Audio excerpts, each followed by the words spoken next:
Hey everyone, and welcome to Comics from the Multiverse, the DC Comics podcast from Lefeild TV. I am Peter, and joining me as always is Matt. Yeah, let's do this. And also here's Connor. Yeah, I'm back. Oh yeah, you weren't here last week. Yeah. Thanks for noticing, Pete. Fun times. Yeah. Fun times. But yeah, so we talk about DC Comics on this show, and of course Comic Con's happening, so we have a shit ton of news, which is good because we have very few actual books to talk about, because for some reason week 3 is turned into this desert when it comes to new issues. The books we do have to talk about this week are Justice League number 4, Batman 51, Green Lanterns 51, The Brave and the Bold, Batman and Wonder Woman number 6, and Batwoman 17. And since that's only a total of 5 books, if you were counting along there, Connor's doing both of his Corner books for the month, which is Curse of Brimstone number 3 and Red Hood and the Outlaws number 23, and I'm doing my Peter's Pick or Let Thereof for the month of Hawk and Dove number 2. So Yeah, that's what's coming up. that was especially the right decision to do them all this week, given how busy next week may be. Next week's a bit busier. I'll talk about that at the end and what's coming next week. But so that's the books we got coming. Like I say, we got a lot of news. We also reached out to Twitter and the YouTube comments for questions, so we got some questions to tackle as well after we go through the news. So many questions, in fact. We got a nice little return on them that I might not even do all of them. I might be selective. Oh, we're curating them this time. Yeah, depending on what time we're at when we're done talking about the news. Well, I might curate the questions a little bit. So that's what's coming up on this week's show. But I think before we get to the comic book news, 'cause I didn't put this in the news officially, but I think we have to get, because obviously me and Connor have spoken about this twice already, between the TV news and between TV from the Multiverse, which is, you know, the DC TV show podcast me and Connor do. But I think it would be odd not to get Matt's opinion on the trailer for Titans. So take it away, Matt. So circle up. It's story time, because this hit and all I heard was bad things. Like, it was just numerous of my friends. Not one of them had something nice to say about this trailer, so I didn't watch it. And then one of my close friends ended up sending me a trailer reaction that I was like, "Oh, you mother effer! You're gonna make me watch this trailer, aren't you?" So I did, so I could enjoy the trailer reaction video, and it was worse than I thought it was going to be. Like, there was no amount of bad news that could prep me for how bad this was. And if you guys remember, I was pretty positive coming in, and I was like, "Oh, okay, Starfire and Beast Boy don't look that bad. Let's get the context." I have zero faith in this now. Yeah, after this trailer, the first images of Robin suit looked pretty good. I was fairly positive. But this is edgy 13-year-old written shite that's trying to be dark and edgy for the sake of it. The Avatar of Peace, I'll be talking about the Avatar of Peace and the Avatar of War later, but the Avatar of Peace is slicing throats with her metal blades from our wing in this. So this trailer got like a lot of comparisons to Snyder's Watchmen, and I was like, okay, well, Snyder's Watchmen, there are parts of it that aren't terrible, so... And then I saw it, and exactly, that's the first thing it reminded me of when Night Owl and Silk Spectre just beat the shit out of guys. Like, they have superpowers. And... I mean, at least with Watchmen, it's like slightly more forgivable. Because that's the point. Yeah, it's supposed to be hyper-violent Watchmen. Here's the thing, though. It's like Zack Snyder and the worst of Frank Miller decided to screw each other and then had a baby that had no budget. Because this is the other thing, it looks really cheap as well. It looks silly cheap. Yeah, and as we've known, I've become a really big Starfire fan over the course of this show. And I'm okay with new takes. Like, I don't need characters to look exactly like, but this doesn't remind me of Starfire at all. She looks like random Fire Girl. Let's say, I think this is the first time that Pete can justifiably not recognize Starfire. Yeah, for sure. For sure. I knew that joke was coming. I knew it was coming. Yeah, well, it had to be done, didn't it? It did. And here's the other thing. It was nice to see Beast Boy turn green, right? So I was like, okay. He turns green, but here's the thing though, Matt. Do you believe they've got the budget to actually turn them into the animals? No. He's going to turn green, and he'll just be like Animal Man, where he kind of has the strength or whatever of whatever animal he's channeling. But that's not Beast Boy. It's actually at the point where if you can't have Starfire be orange, if you can't have Beast Boy turn into the animals, You don't have the budget to do a Teen Titans show. Don't do it. And then let's talk about how that's supposed to be Dick Grayson. Oh, God. But he's actually Jason Todd. This is the thing, though. This is the thing. The only one out of us who's looking forward to this is Connor, because it's a Red Hood and the Outlaws show at heart. So he's looking forward to it. I am restraining myself from using some very foul language in your direction right now. Like, so I get it. If you want an angry Robin, there's an angry Robin, you know? But, and I'm also, like, I'm not one of these people that don't think that superheroes can't kill. I think it depends on that character. Like, Batman, it's very, very important that Batman doesn't kill, right? Because that's the central tenet. I think the Bat family as a whole should not kill. But obviously, there's exceptions where, like, someone. The whole point of Kate is that she's a little bit different, and obviously Jason, with the whole Red Hood idea, is completely different. But that's why Jason stands out. That's what I was getting to. Yeah. Because, you know, Tim and Barbara and Dick and even Damien. Damien had to learn you can't go murdering, you know. But that's what makes Jason stand out. Is when he was introduced, he was DC's Punisher, and it made sense. You know, he had a very violent death in him reacting to it, but just upset cop Dick Grayson makes zero sense. Yep. It's firing, grabbing the gun and firing it at the bad guys. And as the thing, kill shots or not, I just don't like Dick firing a gun. I mean, that's something I've never just. I don't like liked. him crushing skulls under his boot. All that's also fair. The gun itself, I can, because, like, you know, he had guns at various points during Spiral, and you know, but let's be honest here. In context, that's partly why I didn't really get into Spiral or Grayson all that much. I just didn't like that idea. But Connor, how often did he use that gun? Very rarely, admittedly. I'm just saying, but in context, it worked. I was fine with it. Well, because he's a spy. Like, it makes like him. If he's a cop in his day job and he's carrying, you know. A gun, that's fine, you know. But as soon as he dresses up as Robin or as Nightwing, that you leave that at home. I just don't want to see the visual of it. I mean, it's the same in Batman v Superman, which obviously I think this shows a lot of the same edgy crap with, but like, I don't care if it's a dream sequence. I don't want, unless it's specifically Batman's nightmare that he's using a gun and that's what he's scared of. I don't want to see a visual of Batman grabbing a machine gun and mowing down bad guys. I don't care if it's some future nightmare world. I just don't want to see the visual. That has no purpose to the rest of the movie. It actually doesn't. It was pointless for that movie. You know what that purpose was, and it was to give us evil Superman because that's all Zack Snyder cared about. I don't even think it was for that. I think it was just so they could make some merchandise because they had some cool designs as far as they were concerned. Duster Batman, that was it. Yeah. Duster Batman. You had the what was the Superman soldier people called? They had a name. Lame. That's what I called them. They gave us a pop of those things, but one pop of Superman. The character's name was in the title of the movie, and we got one pop. Like, come on. So, anyways, and then Raven just, like, it's a character I don't have much affection for, but it's a fine line, and they just. I like Raven, but not this Raven. Yeah, she's not. Raven's grown on me over the years. This Raven feels like a really bad actress, and well, I like that the plot, because John said at the panel that the plot in season 1 was going to revolve around her. That makes a lot of sense, given that the first Teen Titans story and New Teen Titans was about Raven and Trigon and all that stuff. But like, nothing in this trailer. I have nothing positive to say. The only positive thing I squeezed out of this the other day when I was talking to Connor about it was that, well, I guess they won't pull any punches in season 2 if they do the whole Terra and Slade thing. They'll go for it. My biggest positive. But then it's not that shocking. That's true. No, that's a good point, Matt. It's not that shocking because everything's, edgy and dark and shit.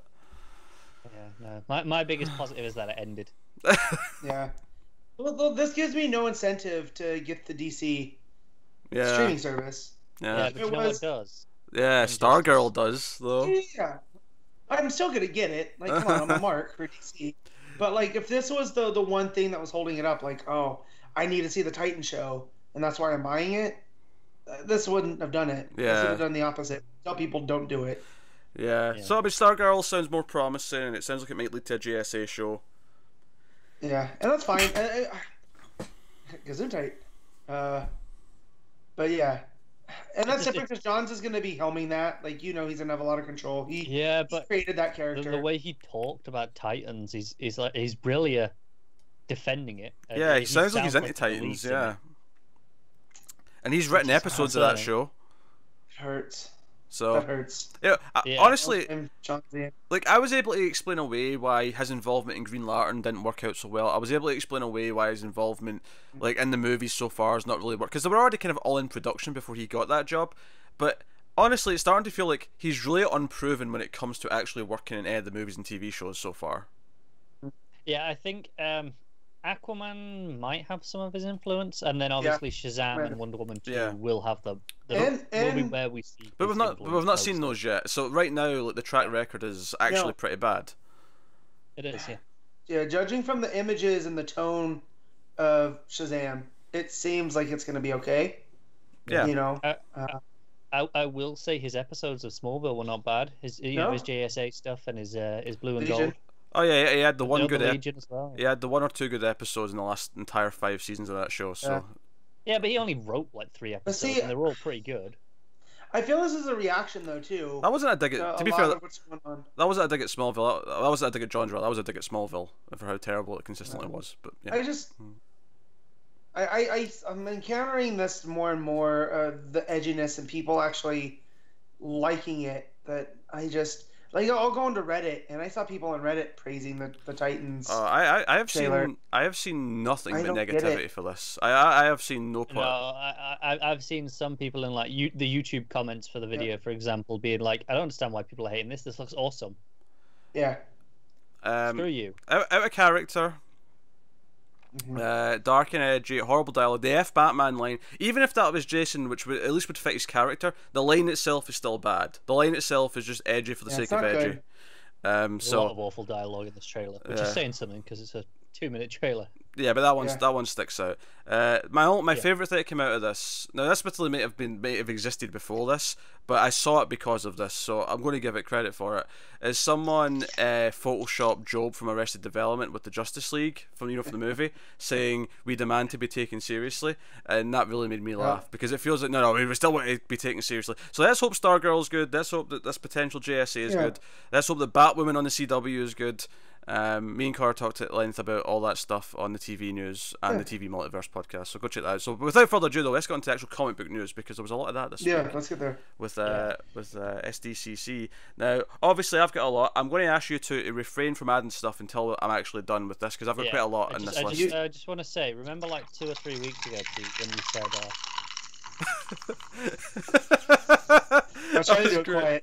That was not quiet. That was like, oh, you can't even hear Connor over this. Yeah. As I say, do you remember 2 or 3 weeks ago, Pete, when you said, "Nah, it's San Diego. We won't get much news. We won't get much actual comics news. It's all just movie and TV now." No, don't. I do. No. This is fake news. Yeah. I never said that. Granted, some of this news No, is stuff that what I said was the opposite of that. Everyone's just misinterpreting, right? This is just like Helsinki, right? Like you read the wrong thing. You heard the wrong thing. That's all it is. What you meant to say is that there was going to be lots of news, not that there wasn't. Look. Even a criminal mastermind such as Lex Luthor and myself, even we sometimes will make a flub. Okay, I will concede to being incorrect. Lex Luthor never gets it this wrong. He can't get it this wrong. Don't you pretend he can't. Even a working clock can be wrong twice a day. So I'll just let that joke land. Okay. I was gonna say something about Mussolini and the trains, but let's just go. Let's move on. Let's move on. Okay. I was intentionally trying to be silly, but whatever. Okay, I was wrong. Yeah, so there was lots of news. Although 1 or 2 of these things actually came before Comic-Con. They came just kind of randomly on the build-up to Comic-Con. But hey, so I've got all the Bat stuff kind of bundled together first because there was a lot of Batman-related stuff. So first up, we got Detective Comics' next run. The next team taking over that, Peter Tomasi, who was rumoured for a while actually, and Doug Mankey on art. They're going to start with issue 994, and Tomasi's going to spearhead issue 1000. Some of the wording made it kind of sound like I don't think so. I think he's just going to have a long run, but some of the wording almost sounded like no, he's just building up to 1000, and then after 1000 it'll be something else. I mean, maybe, but every time we've had a temporary team in the last couple of years. They've called it that. Clear. Yeah, they've called it that. It was just the phrasing, the way they all said. There was a couple of articles that said, "Oh, he's building to 1,000," as if that was like the conclusion to what he was doing. Yeah, I know your theory for a while has been the next person will start at 1,001, right? Yeah, that's what I was thinking. I think the wording for that is going no. They're taking the build up, and then whatever happens in 1,000 will go on from go there. past it. Yeah. Look at Connor just slyly putting in something else I was wrong about in the last couple of weeks. Look at that. I just had to get that in. Very neat, very very sly of him. It's fine. Connor's wrong all the time. I'll find something. Tomasi and Monkey, they work well together. They do. Yeah. They've done some Green Lantern Corps. I think Monkey did some of the Batman run that he was on. So yeah. No Gleason involved on this though. Well, he's on Action, so they're parting ways for a while. And it doesn't seem like it's a bad split. It just feels like, all right, we'll do something different with other people for a while, and spread our wings. As well as being art, he's been his regular artist for a while. Yeah, and Monkey and Gleason, if I remember right, they have a studio together, so they work together super well. Yeah. So I'm sure whatever Gleason wants to do. So that's cool. I will. My only critique of this is that I would say it's a very safe choice. Do you agree with that sentiment? No, I'm okay. I like Tomasi, so I like Tomasi. I just I feel because we have seen him write Batman before. It's not like this is like someone who's never written Batman. It's a solid, dependable, safe choice. Not one that I'm upset with. Just one that I'm like, okay, I was maybe expecting more of a surprise or something, but it's cool. Flash. Yeah. Something flashy, I guess, but no. But it's obviously he's very dependable. He's a solid writer, and we'll see what he does. Except for that period on Superman, where he really wasn't. But no, that's what he did too. Because there'd be stuff in Green Lantern Corps that was like that. There was stuff in Batman and Robin run that was like that. It flagged here, but it was never as bad consistently as that Superman run was for a good chunk of it. Yeah. Because I remember I never finished his Batman and Robin because it got really rough after Damian died for me. It did slug around for about an arc, where it became Batman and rotating. Well, and that's with perspective now. I went back and read that, and it's actually pretty good. It's okay as a whole. It really didn't read well at the time. Yeah. No. Oh, I remember it feeling tedious when it was monthly because it was like, oh, this month it's Batman and Two-Face, and it was like, okay, this is just my own issue. This month is this weird. It was kind of a weird thing when I was there for a Batman and Robin. Yeah, but he brought in Frankenstein too for a couple issues, so that was cool. Yeah. So their first issue will be in December. And Didio did end the Batman panel with reminding everyone the Detective 1000 will be releasing in March 2019. So big stuff. And they also announced Batman Day for May, which is when it usually is, I think. Yeah. It's an annual thing. Fair enough. So it feels a bit greedy having May as well as March. They're making a big deal in March. Yeah, I feel like Batman Day won't feel like a big deal after Detective 1000 is actually something important. But hey ho, do what you do. Next up, in terms of Batman news, we got more information on the Geoff Johns and Jason Fabok 3 Jokers story, which is called 3 Jokers. It's going to be part of DC Black Label, although it will be in continuity. So that sets precedent that we can have in continuity stories in Black Label, even though most of them are. Most of them are completely separate. But I think Black Label just represents prestige format. Yeah, very possibly. Maybe out of continuity. So they're going to be doing that. It's going to be 3 issues, about 40 pages each. So it's just kind of like those. It's like when we did Dead Man last year, or Being Super. It's just standard prestige mini. Yeah. We got the Azzarello one that's coming up. Yeah. That's 3 issues, 40 pages, I believe. Yeah, that's soon. Azzarello and Bermejo. Every other month. Yep. So this one's coming. They're hoping it'll start out this year, although there's no confirmed date for it yet. So. They're hoping. So I assume if it's going to be, it'll be December. We get the first issue if they're ready. Yeah, because we're due November solicits soon, right? October. October. The one thing I'm looking forward to this is the final chapter and the closing of the New 52, because this was teased in Justice League. Yeah. And during Darkseid War. Yeah. We've gotten the crappy Jason reveal. And now I obviously none of us read Wonder Woman 50, right? But Jason's gone, I believe. Someone. Oh, okay, hallelujah. Well, I was going to say spoiler warning before anyone actually said anything about it, but yes, I was tweeted that Jason sacrificed himself in issue 50 of Wonder Woman. He is gone. So yeah, but we thought he did that before. So let's wait 4 issues before it's, you know. Yeah, but new writing now. He's gone. One gives a shit. He's gone. I'm sure he's gone now. So just a little bit more on this. He confirmed this is not about other dimensions or other Earths. It's very grounded in emotional story, said Johns. It focuses on Bruce, Barbara, and Jason. Not that Jason Todd. We have to make that clear here. Not that much better though, is it? It's not that much better here, though. It makes sense because you can tell what they're doing here. You can tell Barbara from Killing Joke. You tell Jason from Death in the Family. You can see like, okay, maybe these were the different Jokers doing this. This was like their high points. Each of these Jokers, if you will. So. Yeah, It says that this will explore a new facet of who Bruce Wayne is that has never been seen in comics. It'll connect him to the Joker in a way that will change their relationship forever. So, I'm still skeptical of the idea of the 3 Jokers, but I mean, I'll be along for the ride and see honestly, what they do with it. It's that final line of "we'll connect him in a way that'll change things forever" that leaves me a little cautious. I'm like, we don't really need that, do we? It's the Joker. Oh yeah, I'm hoping when he says connection, it's not like some connection in the past or anything like that. It's just. The relationship will have this new facet going forward that, you know. Quite possibly. It's just awkward wording that sets me on edge. Yeah. It'd be cool if, like, Joker's like a legacy, like Batman's a legacy. You know? Like, that's why there's been 3. Like, you can only go so far as the Joker before it cracks you. And so, like, for Barbara's Joker, it was the Killing Joke. And do they groom their own Joker replacement, or does someone just show up? Yeah, that'd be cool.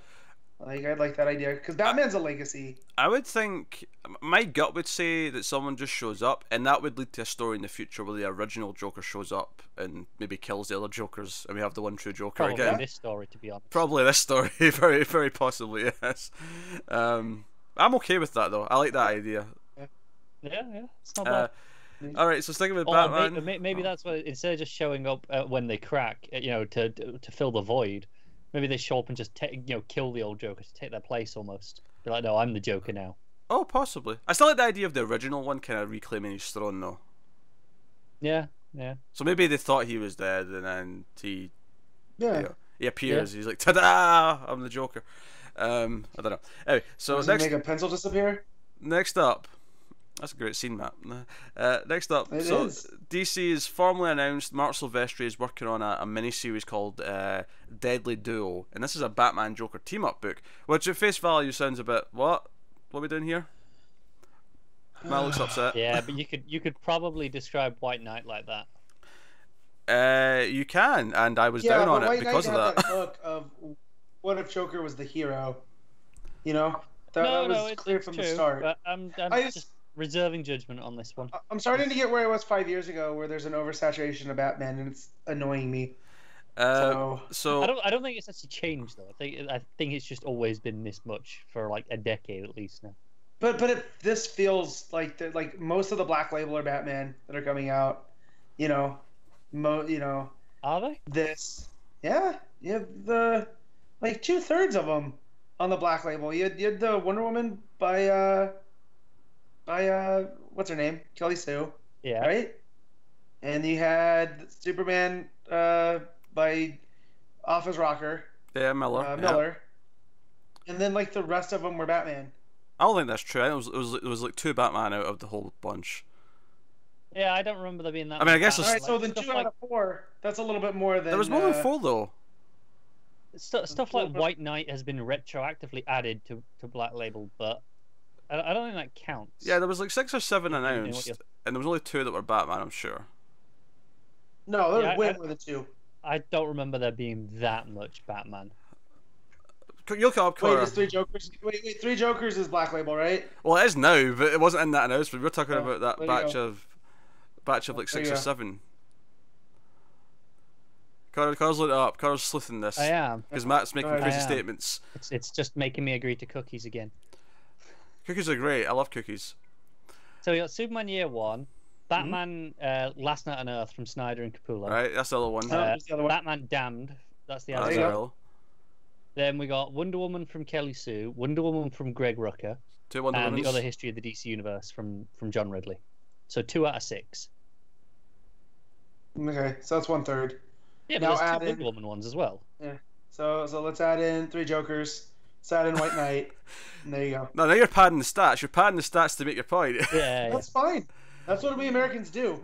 What? You find something, you find evidence that only backs up what you think, I mean, and then you go forward with that. You can make an argument with this, I suppose, this 3 Jokers one, but this already existed. We always knew it was coming. It was already going to happen, and White Knight already existed. So I don't know. I'm not going to subscribe to this. That too much of Black Label's Batman. I think 2 out of 6 is fine. I'm just saying there's an oversaturation of Batman. That's all. Yeah, well, I don't necessarily disagree with that, but I don't think it's any worse now than it was 2 years ago, 3 years ago, 5 years ago. Yeah, I mean, I think it's been about the same level for like a decade. The last time I was this annoyed was 5 years ago. So those following years it had been okay. I'll be honest. I think the worst point was the start of the New 52, where there was like 5 because you had Batman, Detective, Dark Knight, Batman and Robin. Oh well, they all had Batman. It wasn't like that was just 4. Nightwing and Batgirl into those. Was it just those 4? Yeah, there was one per week. Yeah. Because Red Hood and the Outlaws was part of the Young Justice section, for whatever weird reason.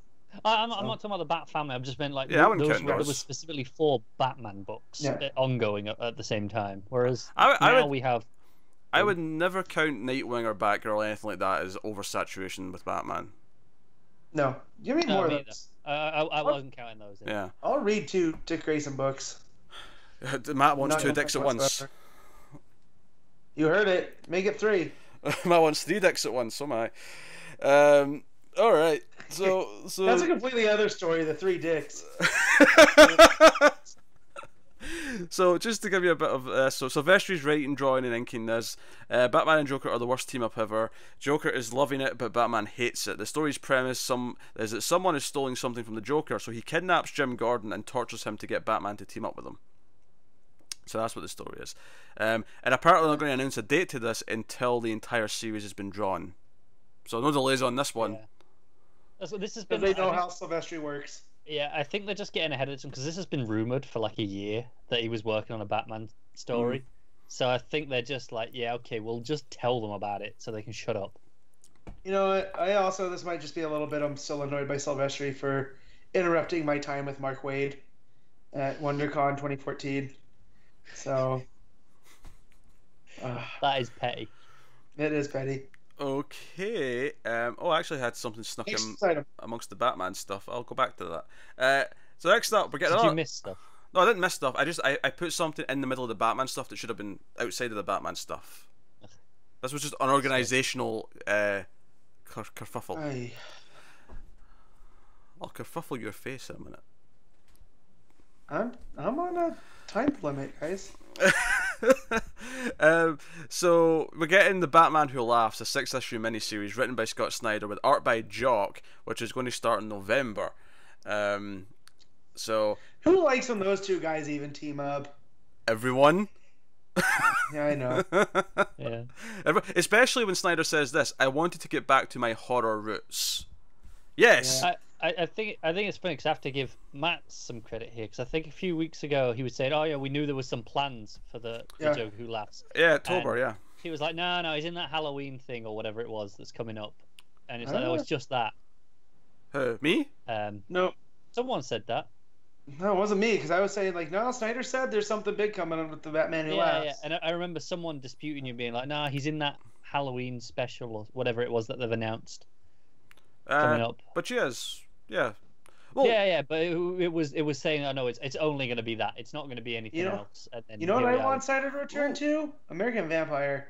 That would be nice. Yeah, I think he said next year he's getting back to that. Well, they said that they're jumping in the 70s. It's gonna like start in 1972 or something. So yeah, and to be fair, I don't know if I was the one who disputed Matt in that. I don't think I was disputing that nothing else was definitely going to happen with it. It was just he hinted that something was happening for October, and then he was announced for that October special. So okay, this is something that's starting in November. So I stand by something that I may have said. It may have been you though. I feel like it might have been due for October, and then they're like, "Yeah, it's not going to quite be ready." Yeah, look at him. He's padding his statements here just to make sure he's right. No, I was actually going to say that anyway because this feels like you're doing a horror book at that time of year. Feels weird to just miss out on Halloween with October, right? Well, yeah, but when your company's run by Dan Didio, all logic goes out the window, and you go for it, right? I mean, I can't argue with that. No, you can't. You can't. I mean, Scott Lobdell still get a job for a start. So, yeah, it's a see his pictures of somebody doing something bad. oh, Lobdell does. Yeah, okay. I was like, what? Yeah. Oh, yeah, okay. He's got blackmail material on video. Yeah, you're right. Yeah. So this miniseries, it says the writer said this alt-universe Batman will have another Dark Knight with him, a gun-laden Batman who picked up Joe Chill's gun and shot him after Chill murdered his parents, and the Image files call him artillery bats. The Batman Who Laughs #1 is scheduled for release in November. So this will probably be some sort of insane, twisty nightmare of a miniseries. Yeah, and this is how you have a version of Batman with a gun, when it's a Batman that's wrong. I'm not gonna lie, I got worried. See, when I just saw the headline and I saw the image, I was like, oh, what the hell is this? And then I read what the description. I was like, okay, all right. So artillery bats is just basically Punisher bats. Basically, but the sounds of it. It's basically Flashpoint Batman. Kind well, of. That's yeah. a little bit different. That was more personally driven. No, I know. I just mean in concept of the way he way he operates. When it says it did say team up, right? Like it. Team up, or artillery bats chasing Batman Who Laughs? No, it doesn't say team up. It doesn't specify. It just says with him. So that could be chasing him. It could be teaming up. It could be. If it's him chasing him down, this could be some like reality hopping funness that I need. You know? I don't know if fun is the word I use. I'm expecting something really dark and horrific out of this. Well, that's fine. You can do dark and horrific. It's still fun.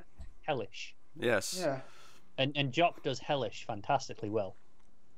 Jock does everything well. He does. Yeah.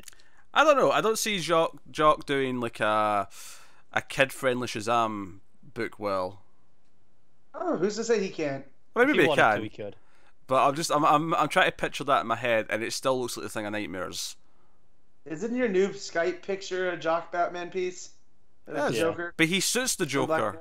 Yes, it's I can't remember that issue. It's like 9 something, that issue of Joker where the face like turns into the bats. So that's iconic. It's beautiful. But yeah, so that is the Batman Who Laughs #1. That's starting in November. Another thing with Batman, he's getting a suit change here. And what's funny is when this first popped up, there was some speculation that it might just be like some sort of flashback story because of some of the solicits for like issue 54, which apparently some sites have seen, even though the solicits aren't out yet. But Batman's getting a classic look with the trunks. Batman's got his trunks back.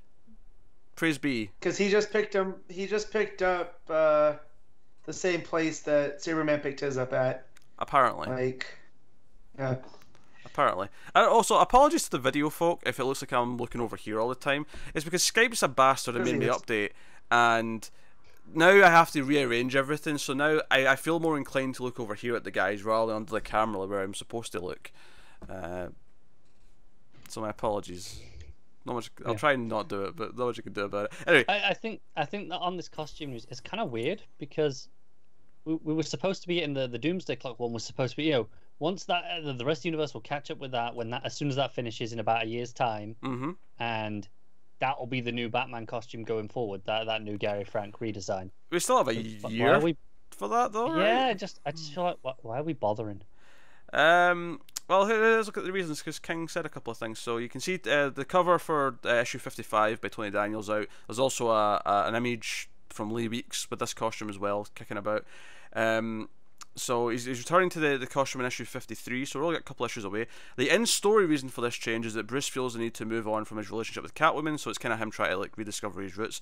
Out of story, King said the motivation for the change is to return to Batman's classic look and embrace DC's history. You can't improve perfection, he's as quoted as saying. So, I like the classic look, so I'm okay with it. I mean, this is the thing. I like the costume one. I like the current one as well, admittedly. So it doesn't really bother me. But it just seems pointless if we're going to change it again in a year. I don't care. I don't think it really Superman's matters. got his trunks back, so I'm happy. Yeah. I don't think it matters because I feel like, okay, we'll have it for a year, then we'll switch to the Doomsday Clock suit, and it's like, yeah, it's fine, whatever. Yeah, I feel like just keep it in the tank. I'll be honest. We get bored of the Doomsday Clock one. Yeah, I'll be surprised. Or I am surprised actually that they even insist that all the different Bat books have the same outfit. Like I feel like you could easily have this outfit in Batman, have the Rebirth one in Detective, and have whatever in something else in Justice League. Have them in The Doomsday That's Clock one. I know this bit, but that's how the Palmiot and Connor stuff were treating Harley Quinn. She has like tons of outfits. It's fine. You can just swap between them issue by issue. Yeah. Whichever Unfortunately, if anybody's gonna have multiple suits, it is Bruce. Yeah. Like, unfortunately, though, with Harley Quinn, they also treat their personality like that with between the books. No, I'm specifically within that one book. They were swapping outfits like every issue or every few. Oh, right, issues. okay, fair enough. Just whenever they felt like it, they were like, yeah, well, just she can have another one out of the closet. It's fine. So I'll scroll back up to the thing that I skipped over a little bit earlier. Just a really quick thing. Mitch Gerads is joining Heroes in Crisis in some capacity. We don't know what he's doing on the book. If he's like, is he taking like some issues from Man, or is he just doing maybe something specific in some of the issues?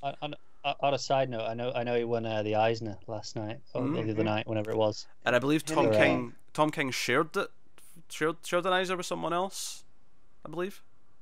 Maybe. I'm not sure. I didn't see the full list. I just saw Gerard's tweeting about it. I'm pretty sure King tied for I imagine best writer, but I'm not sure. Okay. But look at that. The Mild Fuzz Awards and the Eisners line up for the first time maybe ever. Might be the last time ever too. Uh-huh. Well, I don't know. We'll see what we end up giving it to at the end of the year. So here's some news that we kind of knew was coming. It was heavily rumored, but we finally have official confirmations on a couple of big things. Grant Morrison and Liam Sharp are taking over Green Lantern, starting with issue 1 of a new Green Lantern book. So we're going to have Green Lantern and Green Lanterns, which I think is a little bit weird. Should really just change it. Yeah. Basically, I feel change Green Lanterns to Green Lantern Corps. Yeah, I feel like Jurgens' first issue should have just been Green Lantern Corps issue 1. Yeah. They could have even left it as whatever it was, 51 or 50, whatever issue it was with his style, but just change the name. Because they do that sometimes. It's fine. They do that. For the sake of keeping track of legacy numbering, though, I hate it, so don't do it. On a personal level, just don't do it. It's weird. Yeah, it doesn't bother me. Comics gonna comics, right? I like to keep track of things, though. It makes it very hard. So, anyway, so they're doing this. Now, it's funny because when I glanced at this story the first time, I thought they said they were only on it for 12 issues, and they might be, but what it actually says here is that Morrison said instead of doing a big 12-part epic story, the idea here is that we're doing Space Cop Hal Jordan, where he will be in individual stories, like a procedural essentially, but a Space Cop procedural. So it's going to be Hal focused. There's not going to be a big focus on the other cores or anything like that. They might make an appearance here or there, but that's not going to be the focus of the stories. The story is going to start when Hal is tasked to track down 3 fugitives who crashed on Earth while being transported to a prison by another Green Lantern. Although there's other Lanterns assigned to Earth, Morrison's run will focus primarily on Hal. So definitely Green Lanterns has kind of become the book with everyone in it, and then Hal will be on his own in the other book. So this is what I've wanted for Hal for a long time. Yeah, because he's doing Space Cop stuff. How Morrison's gonna relate to that?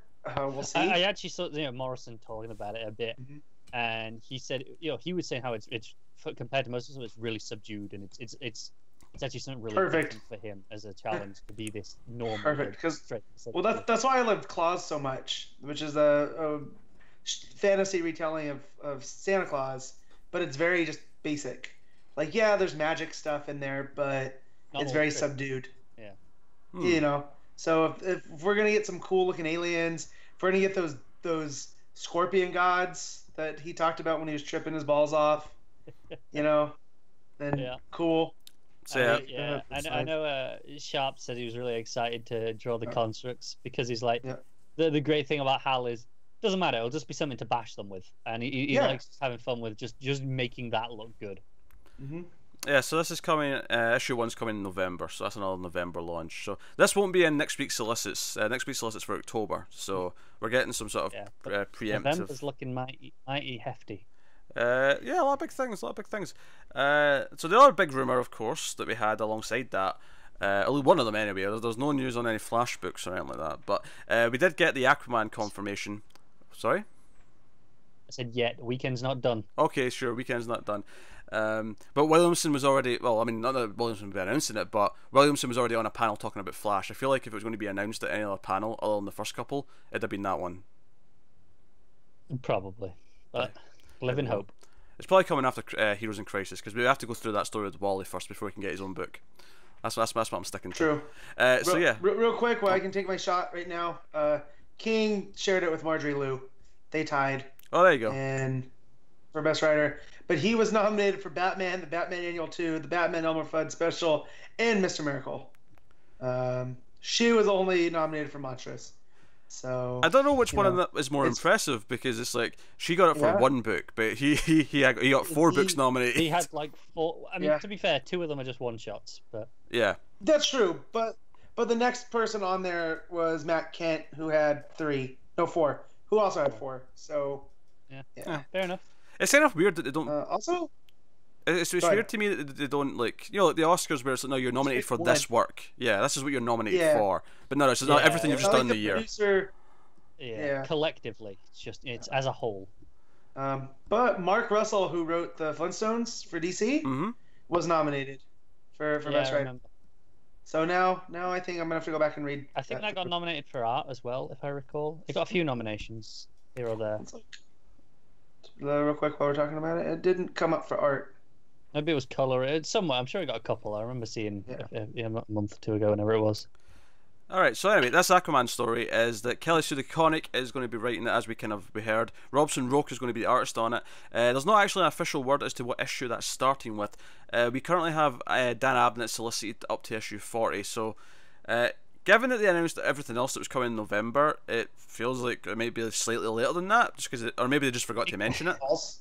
It's weird, because I feel like it could be October, given that, you know, we mentioned that there's that crossover between Aquaman and Suicide Squad going on in up to September. I think we got solicited, and that was, I think, the end of that. So the next solicits will be either a new story arc or new it could be October. It could be that Abnett's maybe got a little epilogue arc or whatever, little farewell. It could be, so I feel like, without a doubt, not just because Kelly Sue can only write Mara, but I definitely feel like the politics of Atlantis are changing, and Mara will be queen, and I think that'll be super cool. Well, Abnett's been building to that anyway, but that's what I mean. That she's going to take the baton and now do that, and we'll have Arthur there too, and it'll be cool. That said, it's not starting with that when she starts her run. No, it's starting with this story here. So, so Arthur Curry washes up on an island with no memory of who he is. While attempting to rediscover who he is, he meets former sea gods that have been forgotten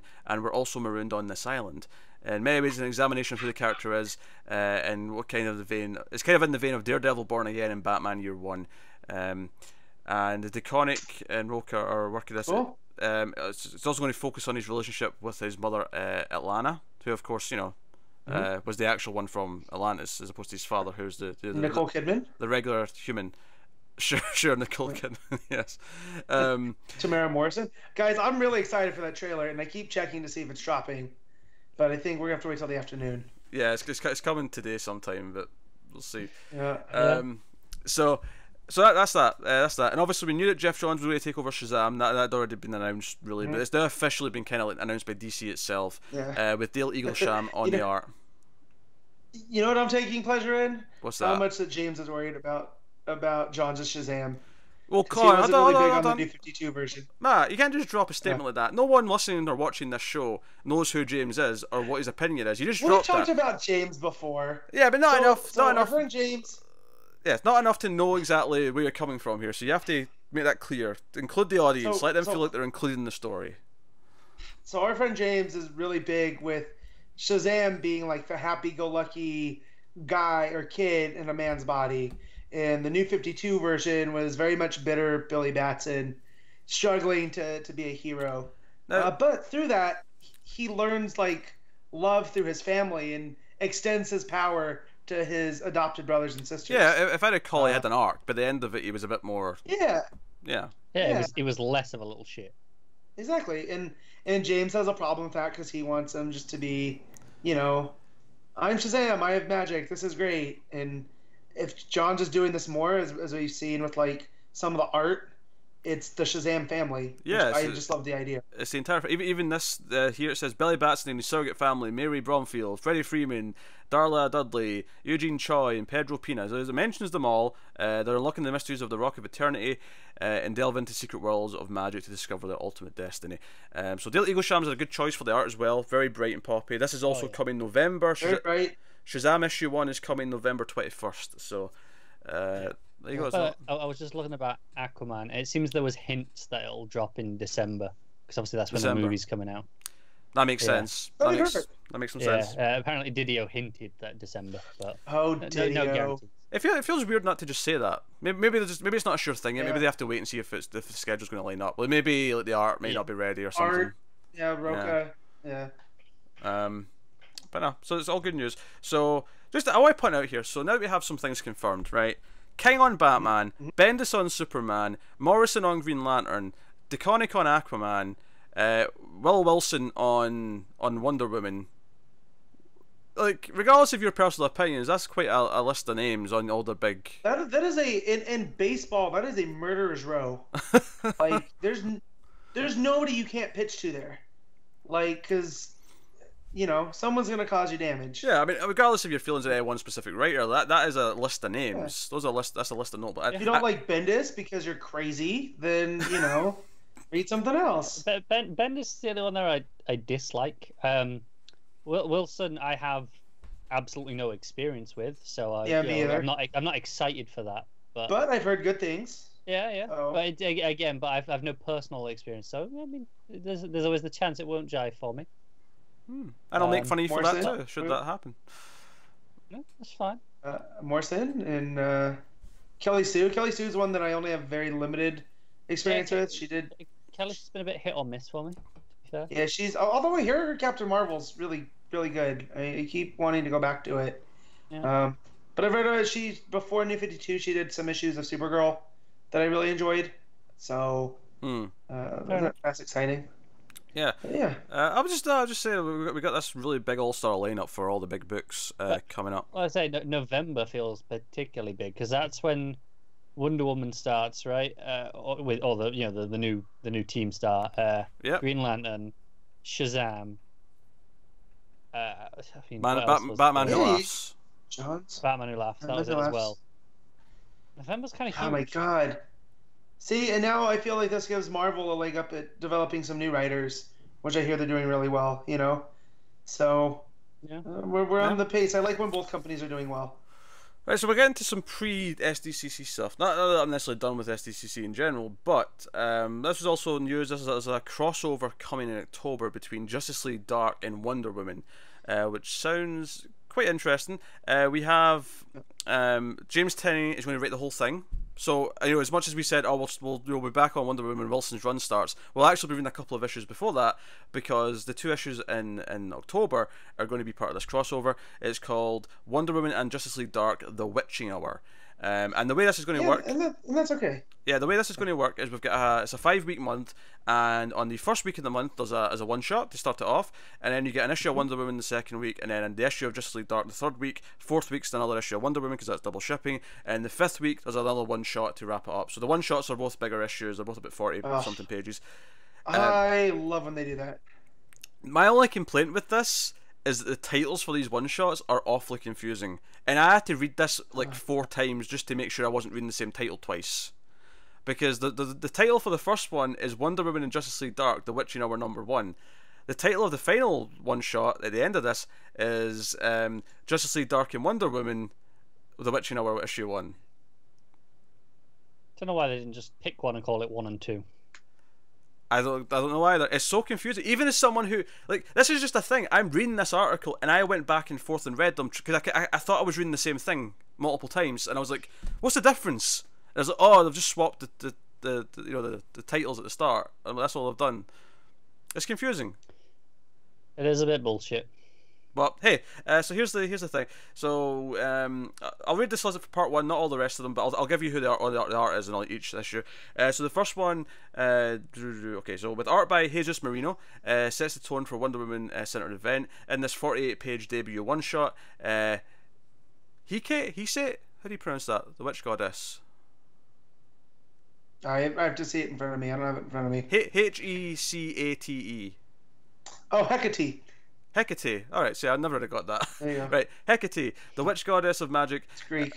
Always knew a day would come when the monsters she stole her magic from would return, and now she must activate the witch mark, humans within whom she secretly vast stores powers of magic. This hits Justice League Dark especially hard when one of the most powerful of the Witch Mart turns out to be Wonder Woman. So that's issue 1, so this is going to trigger Wonder Woman. That's on October 3rd. Week after that, it's Wonder Woman 56, Emanuela Lupacchino and Ray McCarthy on the art for that issue. Then Justice League Dark issue 4 is going to have Alvaro Martinez and Raul Fernandez, which are the regular artists for that book. And then Wonder Woman 57 is back to Lupacchino and McCarthy. And then the final... Hey, that's a good number. Yeah, and then the final one-shot... oh, I see what you did there. The final one-shot is back to Jesus Marino from the first one-shot. So he's doing the one-shots. So it's kind of got a mirror image thing where it starts with one artist, goes to this other one, then there's a middle one, then it starts going back the way to the same artist again. Okay. So that's a fun crossover. Yeah, it partially feels like, oh well, we need to kill a month before the new writer comes on. It's the same way I feel about the Aquaman Suicide Squad one. It feels like, well, we'll kill a bit of time. I feel like this one's a bit more natural because what I think's happened here is that this was probably just an arc that was going to be in Justice League Dark. And then DC said, hey, do you want to get through that quicker and make it a crossover? So I feel like the story in the Wonder Woman issues was probably just a story that was going to be in Justice League Dark anyway. Probably, yeah. Yeah. That's fair. That makes sense. Because she's already on that team. She's already a big part of that team. So it just makes sense. Opinion's already right, isn't it? Yeah. So it may be a slightly different because he knows it's an issue of Wonder Woman now, but I feel like it'll still more or less be what he had planned. Yeah.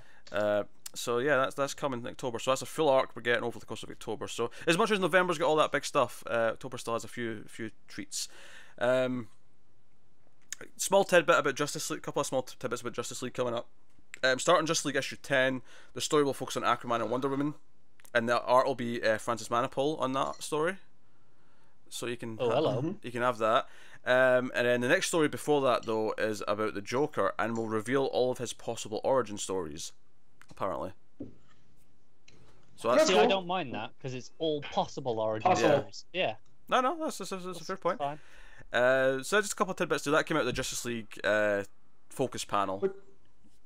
Which that makes sense with what we've seen out of Snyder and Batman. Yeah. With the whole Red Hood and the pre-Zero Year stuff. So that's cool. Yeah. Now here was something else that was earlier this week. A post-apocalyptic future version of Harley Quinn, which was introduced in April. One of her issues is getting a mini-series, and they're not calling it this. Oh, they are calling it this. I'm actually surprised they're calling it this. They're calling it Old Lady Harley issue 1. I'm surprised they're actually just taking Marvel's naming system. They were always referring to the characters that in the book. Yeah, it's just funny though. It's one of those things where because like DC has Elseworld, so Marvel has What If. I almost feel like they should have their own version of it. Yeah, but I think that's the point of the Harley book, right? Yeah. Is kind of like that. Screw it. Yeah, so this is going to be written by Frank Thierry, art by Morissette. So, 5-issue miniseries, introduced distant future version. It's going to be set 30 years in the future, and an alternate future specifically that follows Harley as she travels from New York City through the devastated United States. So this is so that is actually Old Man Logan. It's Old Man Logan. Yeah. Yeah. So she's just going the opposite way. I'm not gonna lie. That is a great little mini, right? Yeah. Oh sure. Might never read it, but it just as concept as that's a perfect little thing to do as a mini on the side. Yeah. So the final thing I've got. So if you guys have got anything else, you can jump in after this. But we got like another batch of DC Ink and Zoom books announced as well. At Comic-Con, yeah. So. You mean Oink? Yeah, I appreciate you called it Ink this time. Quite right. Finally relented. Quite right. Oink. Yes, I should go back to Oink since you reminded me. So Mariki Nijkamp, the #1 New York Times bestseller, young adult author of This Is Where It Ends, is going to be joining one of the books here. She's going to do a story about Oracle called Oracle Rising, and there's also going to be another book about Cassandra Cain, a Batgirl book called Shadow of the Batgirl. Written. Are these for Ink or Zoom? This is for Ink. These they're two. for Pete. That's who they're for. That's by Sarah Kuhn, who's known for Heroine Complex. That's a series of novels. And then they also announced Truth or Consequences, a Jack Hyde story, which is a working title of an Aqualad story written by Alex Sanchez. And then there's also another book called Dick Grayson, Lost Carnival, written by critically acclaimed comics writer Michael Moretti.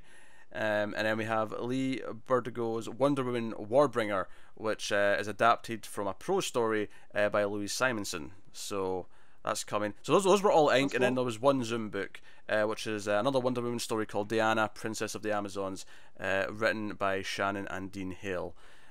So that was where all the Do you new. remember which one's which for ink and Zoom? Which is the kid one and which is the teen one? Ink is the teen. No, Zoom's. Zoom is the kid. Is it? You sure? I think so. Because I mean, Matt's logic tracks because all those were young adult authors, right? Yeah. that's true. The reason why I'm questioning it though is because DC. This article it phrases DC Zoom, DC's middle grade graphic novel line. So middle sounds to me like that's the older one. Yeah.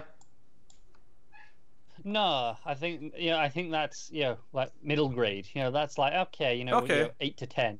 Whereas like Superhero Girls is Oh, the young one. the young kids. Yeah. Okay, yeah. all right. I can see it thinking. We got some release months as well for some of the books we already had. Mira Tidebreaker's coming April 2019. Under the Moon, A Catwoman Tales coming May 2019. Harley Quinn Breaking Glass is coming June 2019. Teen Titans Ravens is July 2019. Batman Nightwalker's coming August Don't see the 2019. pattern here. Yeah, there's one a month. Yeah, Yeah. Yeah. So the young adult was ink. So I think young adult's like young teen. Yeah, that's the older one. Like Like- high school. I think it's like 11 to 15. Yeah, that's the sort of. older one. Yeah, and Zoom is that says middle grade, so I'm thinking that's like middle school. Yeah. So those are like, 10 through whatever. Those books are all the ones that were announced and have got dates. The new ones don't have dates yet, as do some of the other ones we already knew about, like Gotham High, still not to get a date. And also Wonder Woman Tempest Tossed, which is also another one that was previously announced. Do So we that's have a all. date for Superman with the Clan? Hold on, that's not ink. This is the ink list. Oh, okay. I'm getting to Zoom. I didn't realize that was a Zoom one. I thought that was ink. No, the Clan one's Zoom. I thought it was Reverse Flash. That was a terrible joke, Matt. That's a terrible joke. If you would let me Even finish. on a DC podcast, that was awful. Yeah, if you would let me finish the lists, we could get through this, and then you Let's could go. get your I have a questions limited afterwards. time. Let's go. Well, you're the one extending it, Matt. And for that, I shall go at a nice, reasonable pace. So, the Zoom list, again, also starting April 2019, with Super Sons, the Polar Shield Project. I believe that was a newer name, though. I don't think it had that full title last time we talked about it. DC Superhero Girls Spaced Out is coming May 2019. Superman of Smallville is coming June 2019. Dear Justice League is coming July. Batman Overdrive is coming August 2019. Black Canary Ignite is coming October, so slight jump there, no September book. Batman Tales Once Upon a Crime is coming November 2019. Green Lantern Legacy is coming December 2019. That's way far out. And then of course the new one, Diana Princess of the Amazons, doesn't have a date, and Superman Smashes the Clan also doesn't have a date yet. Shame. I'm kind of excited for more of these than I should be, though. Some of them sound interesting. I love the idea of getting an honest Batman or Batgirl Cassandra Cain story for sure. Of course you do. Oh, we need more of those. She's a good character. Yeah, she's a great character. She is, Like, yeah. more people need to be, exposed to her. Well, apparently she's going to be in the Birds of Prey movie, so I mean, Yeah, as that's fine. I mean, we didn't really talk about movie news because there's so much other news. But I mean, I don't like that Babs is not involved in that movie, but from these rumors. But I can't say I'm disappointed with anyone who is involved in it. I mean, Renee Montoya, Cassandra Cain, like. I mean, I'm Yeah. just skeptical about the movie as a whole right Oh now. sure, I mean but- that's fair because the DC movies as a whole should Yeah. be treated with skepticism. But you know, But the fact that they're taking their shot with Birds of Prey, like, that's pretty cool. yeah. All right, so that is the news. Unless you guys have anything else that I've missed that I've forgotten to add. No. Just a quick comment on Didio's bullshit. In the I think it was just the Batman panel, whichever one that was, that they were all talking about all the Bat books. He was asked about the wedding not going through, and he basically said, "Oh yeah, well we didn't want to tell the last Batman story, and we feel like the wedding is the last Batman story because once he gets married, that's it, no more Batman." So it kind of feels like that whole no marriage thing's back from the New 52, and yeah, I know we were hoping that maybe they'll get married at 100 after all. Oh, Maybe not. No, I still think they are. I think he's just spinning his usual line. I think that's making some assumptions just based on his bullshit. I mean, his bullshit is in charge. Well, it is, but just because he's saying that now because he doesn't want to give spoilers or whatever, like I don't necessarily think that's like that's. I think there's an easy way to have done that without giving spoilers of just we didn't feel like it was the right time. You know, it wasn't the story we were telling. It would have been really easy. Yeah, but I don't think just because he says it in a bullshit way, because it is a bullshit way it's a bullshit statement, right? But I don't think just because he phrases it that way, it means no, there's actually the blanket policy of no marriages, especially since like I think there's other characters that totally could get married in DC without it really affecting much. You know, Mira and Aquaman for a start. Like, would it really have changed that much if they were married? No, but clearly he thinks it would with Batman. I mean, he potentially does, but I don't know. I don't see this as actually the blanket rule. No marriage is allowed. Matt, what say you? You've been all quiet over there. I don't care. It's DDO. I've learned not to take what he says serious. I take everything he says with a grain of salt. There you go. Do that, Connor. All right. So we'll do some questions. We'll do some questions before we get onto the books, because again, we don't have a whole lot of books. So I got a couple of questions. So I'll curate these a little bit. I'll ask the more interesting ones, and particularly ones that don't feel like we've answered before. I think as well. So Buana Beast from YouTube did a sweet name. He asked a few questions, but the one I'll take, which I think is the most interesting here, is what our favourite D-list either hero or villain is, or both. Now, I'm actually going to say you're not allowed to say Kite Man, right? Kite Man's taken off the table for this, because that's too easy now. I will say my favourite D-list villain, I can jump in with this, Condiment King. Condiment King. Yeah. I said this on something else. What were we talking about where I mentioned how I loved Condiment King the other day? Was I can't remember. That might have been a TV from the Multiverse talking about Titans or something. Maybe, yeah. Maybe. But yeah, love Condiment King. Yeah, Condiment King's great. Alright, D-list hero then, no. D-list hero. Do you think I'd be insulting Matt too much if I said Booster Gold? Yes. Oh, you make, Matt. You make. You make. Matt, you make. You make. Jesus. I've always loved Congo Bill. Congo Gorilla.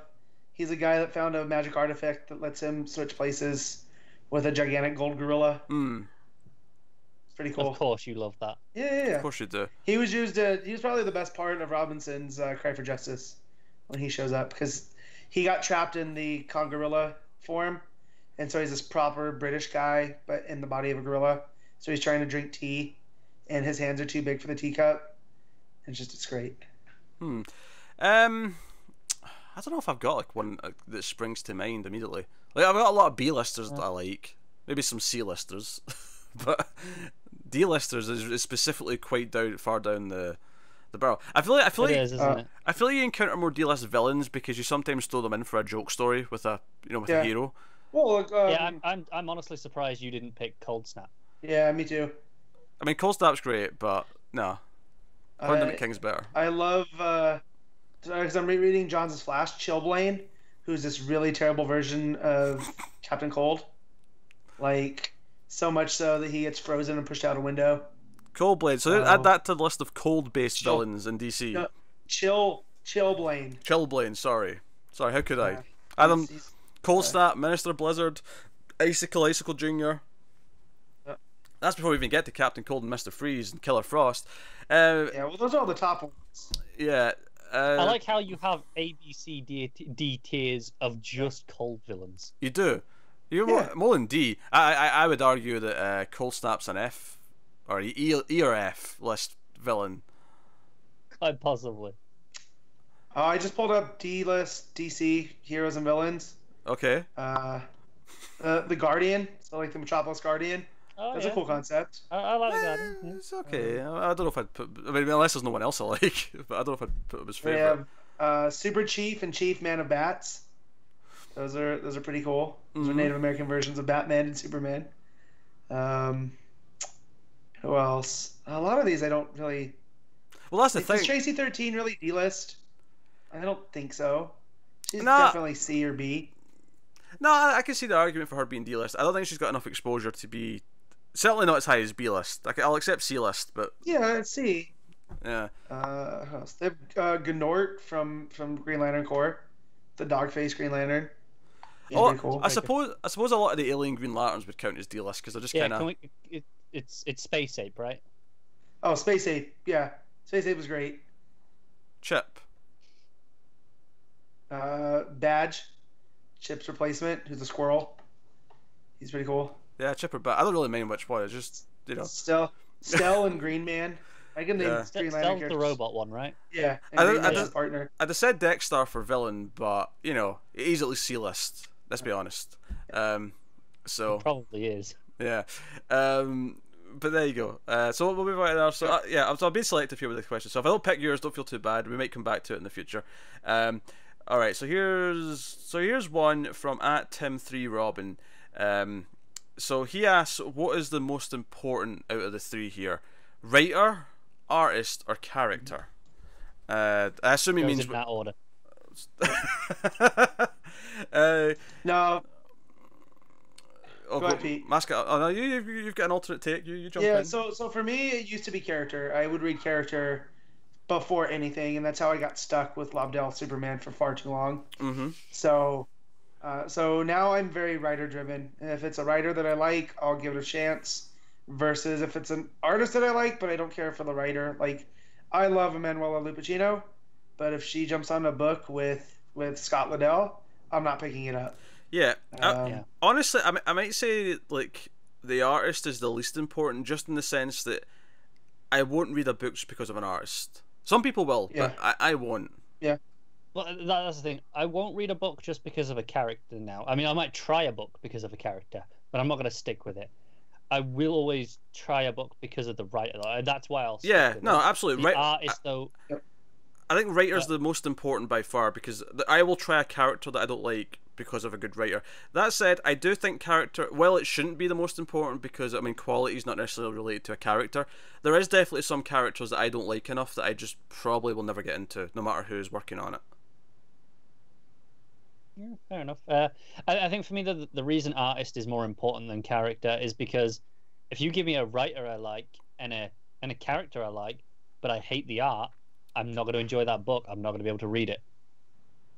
So for me, the art is second to the writer, but not by much. If the writing's good, I can get past bad art, but I can't get past bad writing. Yep. Yes, we know. You had issues with the cross in Batman. That wasn't bad art. That was just a mistake. I know, but you made a big deal about it. Well, it was a big deal. It ruined the flow. Because there's some characters I just don't connect with, and it doesn't matter how good the book might be, I just don't get it, and I'm just never going to. Like, I don't think anything will ever make me really want to read like a solo Constantine book. I just don't think anything ever will. I think the right writer would. Like, maybe they could, but maybe just the right writer's not done it for me yet. But yeah, I'm getting into arguments with my friend Mario over this, who's very artist focused, and like he loves Mike Del Mundo right now and loves Del Mundo's art on Thor, and like it's fine, but I'd rather have Dodderman back on Thor. But the reason I'm reading Thor is because it's Jason Aaron. Yeah, right? I'm really enjoying Del Mundo's art as well, but Dodderman was so nice. Like because I thought, for a while I thought, Ribbick's probably going to be my favourite Thor artist, right? No one's topping that. And then Darman comes along and stuff oh man, this is perfect. So we'll move on. This one's really just from Matt, and I'm going to simplify it because it asked for top 5. I'm just going to say, Matt, what's your favourite Legionnaire?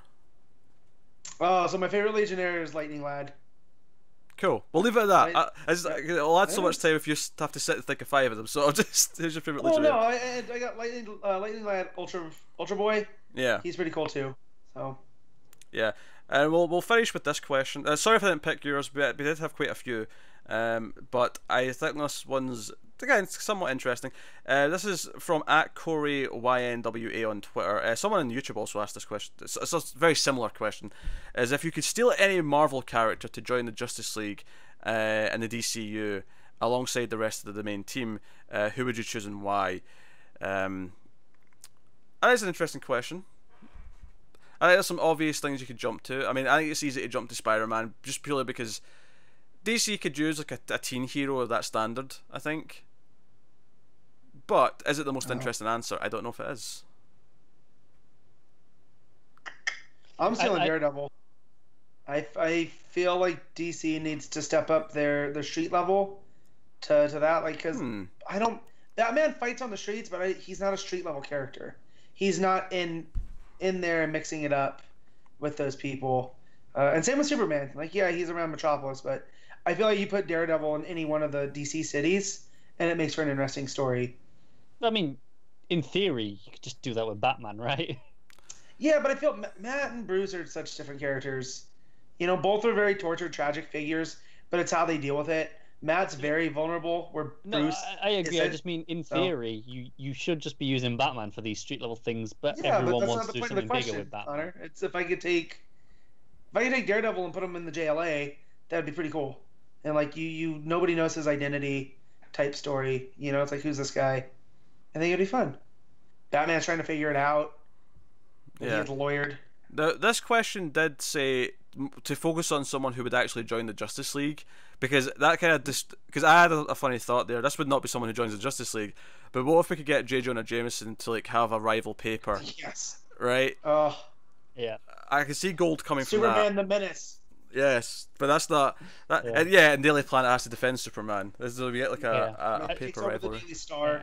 Yeah. I think I'd go with Thor, because I think, for one, it'd fit in really well with like the Green Lantern cosmic side of the universe. Yeah. But in terms of on a Justice League book, I feel like he brings that, you know, almost the fish out of water element that we haven't really got with Justice League. He's combination Wonder Woman Superman. Yeah, you know? Yeah. But we don't do any of the fish out of water stuff with Wonder Woman. Not really. No, not anymore. Yeah. I mean, the year one stuff, kind of. Yeah. But I think no, that'd be good. That was the typical answers that people expected me to give. So I'm surprised Matt didn't do it, so I let him go first. But I thought that there's a reasonable reason for it, at least. Yeah, I mean, I feel like. Also, I think just on that level, most of the DC characters are referred to as gods, right? You know, whereas people think of Marvel as people, and I think, you know, it kind of fits in the best with that stuff. I would love for, you know how Ryan's been running around with the Green Lantern Corps in Venditti's run? I would feel that's how Thor would be. Like, he's with them, but he doesn't have a ring, so he's just smashing things with Mjolnir. Just chilling. Yeah. Yeah. Him and Gardner would get along great, I think. Definitely. Yeah, I like the idea of taking someone smaller, like someone like an X-Man or something like that. I don't know if like Kitty would maybe be like a fun addition to the team. Partly because the team is still very much a sausage fest, right? It's very, very weighted towards the guys. So I like the idea of taking another big prominent female superhero and maybe putting them on the team. I don't know if I don't really have enough history with Captain Marvel to pick her though, even though she's the obvious candidate because she's the powerful one. Spider-Woman, and throw her in Spiral because she's like the spy character, and like her look would fit over there. That'd be cool. Hell, I'd say bring Laura, but like that'd be weird because you'd have to have Wolverine to lead to Laura. Yeah. You know, you kind of have to have that legacy there to actually get to her. Because I mean, let's be honest, I just want Honey Badger. Just bring me a Honey Badger. Yeah. And our pet Wolverine named Jonathan. All right. Okay, let's talk about books. So apologies if I never asked you, never used your question. I asked for a lot of questions. We got a lot of questions, and then Comic-Con dropped a shit ton of news on us. So we didn't need as many as I originally thought. Leave the questions in the bank. But yeah, leave them in the bank for later. So we'll get to some books now, and we'll start with Justice League. We'll start with Justice League number 4. Scott Snyder writing and Jorge Jimenez on the art. And this, of course, is continuing where we left off with Joker behind a hot girl inside Martian Manhunter's body in the little ship. And I love the moment here where Hot Girl is basically like, "Oh, they won't cut through my metal wings," and then the narration's like, "Oh, she realized that's for her head."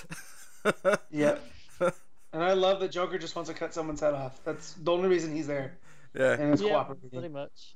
He's mad at the end. He's like, "Oh, when can I get cut off someone's effing head?" He's like, "Soon, Joker, soon." Props.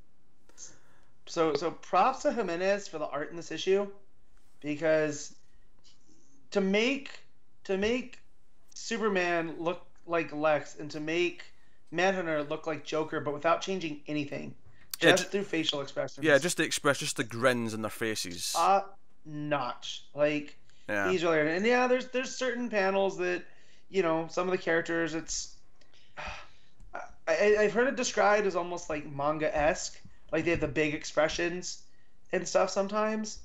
But I'll trade that off for like the stuff that we see at the end with Superman and Manhunter. So just to set that up, so by the end of the issue, like all these things can happen at once, where Sinestro sort of like, because Barry kind of inadvertently fuels the Still Force by trying to fight it, which then leads to Umbrax being able to take over. So the Still Force becoming powerful assists the negative, or the ultraviolet light. We found that each one of these hidden powers, each one of these hidden things, they're powered by the thing in front of it. Yeah. Right. So once the Still Force is unlocked, that unlocks the ultraviolet. And the ultraviolet's gonna unlock something else. Yeah, whatever's coming until next. They hit all 7. So we'll find what fun thing that is. So Sinestro gets an entire corps. He enlists tons of people with his ring. He actually smashes John Stewart's ring with a blast of energy, just to sell how badass the ultraviolet power is. But at the end of the book, when this all goes down, Joker and Lex basically, like, I assume they have some sort of tech that helps them take control of Superman and Martian Manhunter. So we end the book with them having the sick grins in their face. And also, can I just say my favourite image in the book though might be Grodd with Baby Turtle on his chest. Hey, that's my favourite image. It's so good though. It's like a parent with the little, the little what do you call the thing? Harness. Harness. Yeah. See, I expected this from Matt. Yeah. I'll be honest. I thought he might not. He's standing there, and we get a bit of Grodd's origin, which is real cool, that he was an outsider even amongst the gorillas because he was telepathic, and somebody came to basically poach gorillas away, and he locked him in a cave and tortured him, made him dance until he couldn't dance anymore. Very old, like, fairy tale-esque, which I like. But yeah, him with this baby, and him basically, I feel that's like Luthor trying to teach him to be compassionate, because he's basically the Flash's greatest villain now, because he can slow him down. He has the Still Force, because the Turtles found a way to pass his secrets on to the next generation. And it's also it's also unlocked more powers in Grodd, because he's actually making Wonder Woman and Aquaman fight, because they think they're fighting Cheetah and Black Manta respectively, and they're actually fighting each other. So there's a lot of stuff going down, and let's not forget the fact that at the end of the issue, because obviously it ties in the start and the end with the narration about Grodd and how he realised for his power all he had to do was reach out and sort of squeeze it essentially. At the end it's like, no, the multiverse is literally in front of Lex and Joker, and all they have to do is reach out and take it. And there is like a representation. There's like a sort of it's like a disco ball almost. Yeah. I'm actually trying to think of the mathematical name for the shape, because I'm sure that I've heard it before. Not that I'm going to tell you I know how many sides this thing has. It's a sphere with bits on it. God damn it! It's a blocky sphere. It's someone in the comments. Yeah. Decahedron. Yeah, decahedron, something like that. Something like that. That's only 10. That's only 10, but it's something like that. It's a geodesic dome, is what it is. It looks like Spaceship Earth at Epcot. A tetracycline. There you go. All right, clearly it's circular and it's tetra. It's circularly and it's tetrate, so therefore circular tetrate thingamajig. Right. Anyway, so that's how we end. So things are going bad for the League. So Joker and Lex have taken over Superman and Martian Manhunter. Batman, like Hawk Girl's knocked out. Batman's little ship's been blown up, and Batman's just like fighting off these parasites. He's still inside Superman. He's still this miniature little Batman inside Superman's body. Outside of the ship now. Outside of the ship, just fighting the little monsters. And of course, Jean actually, before they turn, he tells Superman about the vision that he got from Vandal Savage, about this being the end of everything, and how it may have also played a part in the end of his race of the Martians. Yeah. So it talks about there was one person, because they're all psychically linked. There was one person that was basically the receptacle of all knowledge of Mars, and they kept this person hidden, and that's why where he's been trying to find this, and that's why he was on Thanagar, where he found her. And it turns out that what might have wiped out Mars was one of these 7 forces. It was like the forecoming. So I love the design of that other Martian, like in the floating in the white. It's great. Joe, I was just checking on my phone there just to see if the Aquaman trailer dropped. Just because if it dropped, we could talk about it like almost instantly. But there's been 2 trailers. Fantastic Beasts got another trailer, and the Godzilla sequel. I'm looking forward to that Godzilla sequel trailer. I'll be watching that later. I'm looking forward to both of those. Me and Clara will be talking about those tonight. We're doing a trailer show tonight. Yeah. But I like what Snyder's doing with this hidden history of the DCU with these secret forces. Like, I love anytime you can do something like this where there's kind of a force that relates to each one of the GLs or the GLs. Each one of the, I was thinking of the Ultraviolet, but each one of the heroes. And you have the Steel Force here for Flash. You have the Ultraviolet for the GL Core. It looks like this, whatever the psychic plague is, might be Manhunters. Yeah, that makes a lot of sense. To. And I also like that each time one is activated, it lights up on Luthor's doorknob, which that's what I'm calling it from now on, because it's basically what it is. Yeah, but it's such a weird, just random object. So I'm assuming we'll get some more backstory as to what this thing actually is later. Yeah. Well, that's the thing. It is a doorknob, right? Because it appeared at the door, and it's going to be okay. So, I mean, a doorknob, you use it to open a door.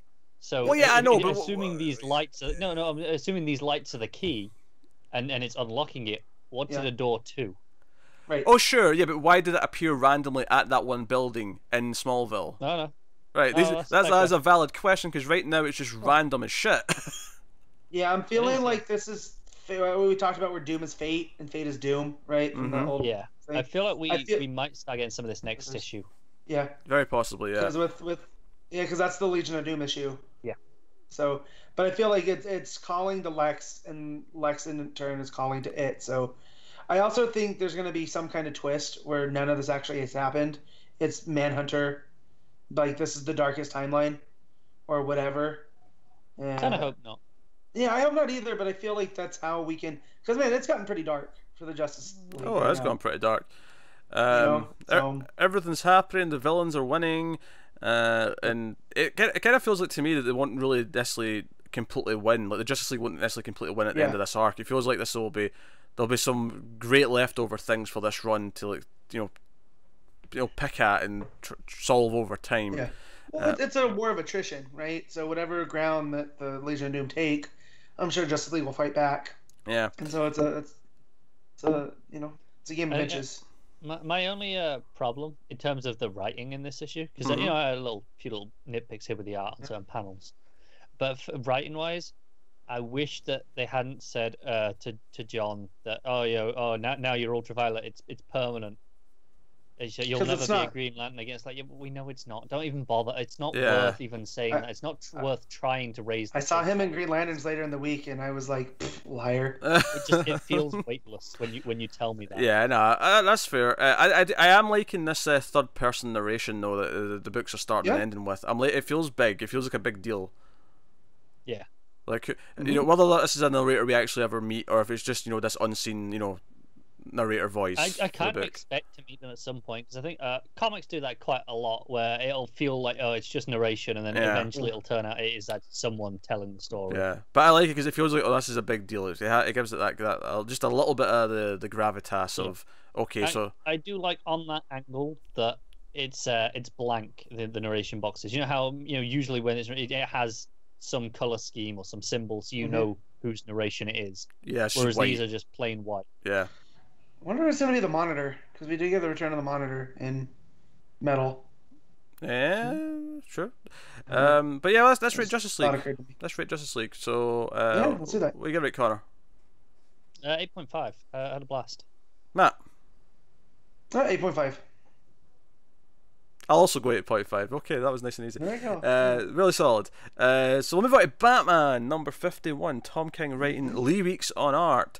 And so obviously this is you can feel some of the emotional fallout of the wedding in his anger, but it's definitely focused on like a different plot right now. And I'm curious actually, what did you feel about this issue, Matt? Did you like it?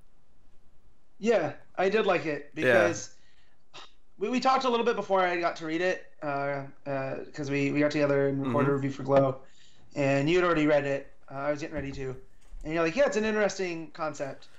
And so I started reading it, and once I realized it was going to take place in a courtroom, and how angry Batman was. Instead of 12 angry men, it's one angry Batman. Yeah. Do you know what I love about this is that I think once you've read a couple of pages, you kind of see exactly how it's going to end. You know where this is going. Yep. That the premise of this story is that Batman has captured Mr. Freeze for the murder of three women. The first one, because we see them all like lying there dead. The first one looks very Nora-esque, actually. I thought with the blonde hair, all sort of spelled out. But so Batman's tracked him down. He's beat the shit out of Mr. Freeze, and you can feel the anger. And you get that the anger, like the reason why he's so enraged, is because of the wedding, because it didn't happen. Like, that's where he is emotionally. But you hear Mr. Freeze on the stand talking about how, oh, like he didn't care that night whether I did it or not. This wasn't the same Batman. He was angry, and I had to just, I had to just confess because otherwise he'd have killed me. And Bruce is like hearing all this. We see him with the jury, the rest of the jury, like out for lunch and stuff, and getting angry and ripping, sinks or whatever off the wall in the bathroom. And I love this idea that the rest of the jury's like, oh, well, Batman caught him. Batman saved us a bunch of times. That's just all, everyone, he's guilty, yeah. And it's like, oh, wait, one person didn't say that. It has to be unanimous. So it's 12 angry men, but the twist here is that the one person who's saying, no, I don't believe he's guilty, is Batman, who's the one who put him there in the first place. And this is a story you can only do with something like Batman, though, right? Because typically, a police officer who arrests someone doesn't end up on the jury for said crime. No, can't. It's tampering. Exactly. But I love, so the one scene that made me realize, like, oh shit, was the Commissioner Gordon scene where he's on the stand, and the reason that he gave Batman the green light is because Batman had given him, like, he'd done his own investigation, and so the defense attorney is like, yeah, but Batman's not licensed by the city or the state, is he? And Gordon, like, hesitates, and it's all done in this 9-panel grid, and at the end, Hesse goes, well, no, he's not. And you're like, oh, Gordon just got lawyered. Yeah, he just got lawyered. Again. Bullock's on the stand at one point, and again, it's just showing you how violent Batman was being. The Batarang was kind of sticking in Freeze's cheek, and all the rest of it. But I like it because we understand why he is upset. We understand why he's feeling obsessed right now. And I think the beautiful thing about this story to me is that Bruce kind of realizes that as he's hearing these statements. Is he this is him learning that he has been angry. He did go overboard. And this is him dealing with that. So him putting his hand up at the end to say, no, like, I don't believe he's guilty, we need to talk about this, is like him admitting to himself, oh wait, I went too far and we have to do this properly. I like that because a lot. He believes in justice. He doesn't believe in vengeance. And if Freeze is innocent and he's locked him away for something he actually didn't do, despite of all the other stuff that Freeze has done, then that's a problem to Batman's mission. So I like how layered this was. And I'm expecting Connor to say he hated it because he's been very quiet whilst we have been praising it. No, I didn't. I like it well enough. I didn't love it to the same extent you guys clearly did. I thought, it was pretty solid. Yeah, I thought the art elevated it. A courtroom story though too. So the fact that we're doing it with Batman, it's like I can't think of too many other courtroom stories with Batman. Like, I think it's kind of funny how just 10 minutes ago you were saying you wanted a Daredevil over here. You can do those things instead of with Batman. No, I love the twist on the class because obviously it's 12 Angry Men. You see a lot of TV shows do 12 Angry Men episodes where they'll have like Veronica Mars did it where she was the one person who's like no that's not say the because usually it'll be someone who's like the jury will be like want to convict the kid because maybe they're being racist, maybe they're just assuming that this kid's guilty, and then the one person no there's evidence to suggest, let's talk about this, and by the end of the story they'll actually convince the rest of the jury that no, there is reasonable doubt, we can't convict this person. Right. Flipping that on its head and having Batman, the one who captured him in the first place, being the one who's arguing and saying no wait a minute actually, but having the emotional weight behind it because it's him realizing that he was being angry, that he scared him enough because he's being brutal, because he's letting his emotions get to him. I think that's great. This is when King deals with the emotion behind something. It's when he's firing on all cylinders, and I think this was a great issue they're on. I agree. Fantastic. I think I very much enjoyed seeing Dick Bats again, even if it was briefly. Yeah. I know King said he wants to make a Dick asking how can I help his thing. I'm all for that. Yeah. Well, that makes sense because if he has to, Bruce Wayne has to play Bruce Wayne, then you can't have Batman not being out there. You can't just have Nightwing come and cover Yeah, it's got to be Batman. I do like how he has a plan for when he has jury duty. Also, Yeah. I actually like the idea that because I mean, Bruce could sneak out the motel if he wanted to. Like, he's Batman, Yeah. but he chooses to play by the rule and stay there and just have Dick cover for him. I actually kind of like that. Yeah, I also like that Batman rips the urinal off the wall. Well, Bruce rips it because he's angry. Like, and as someone that knows, that takes quite a amount of force. Yeah, Like, I feel like it just raises some questions, being like, there's not that many people in this building. Who did this? yeah. That's Those things don't just fall off. That's No. that's fair. That's fair. He can pay for it though. He can afford it. He'll just. Oh yeah, but But like, then that's admitting that he did it. I mean, it's like why? in the grand I scheme, dropped my watch. in the grand scheme of crimes, it's not like he'll make up Well, some it's excuse. a misdemeanor at the very least. Vandalism in the slightest. Yeah, but no, I really like this. The art. I mean, Lee Weeks too. That's great. Like, I love Lee. It's so good. It's very understated because the action sequences are there, but it's the courtroom. It feels like a courtroom movie. It's very cinematic in that way.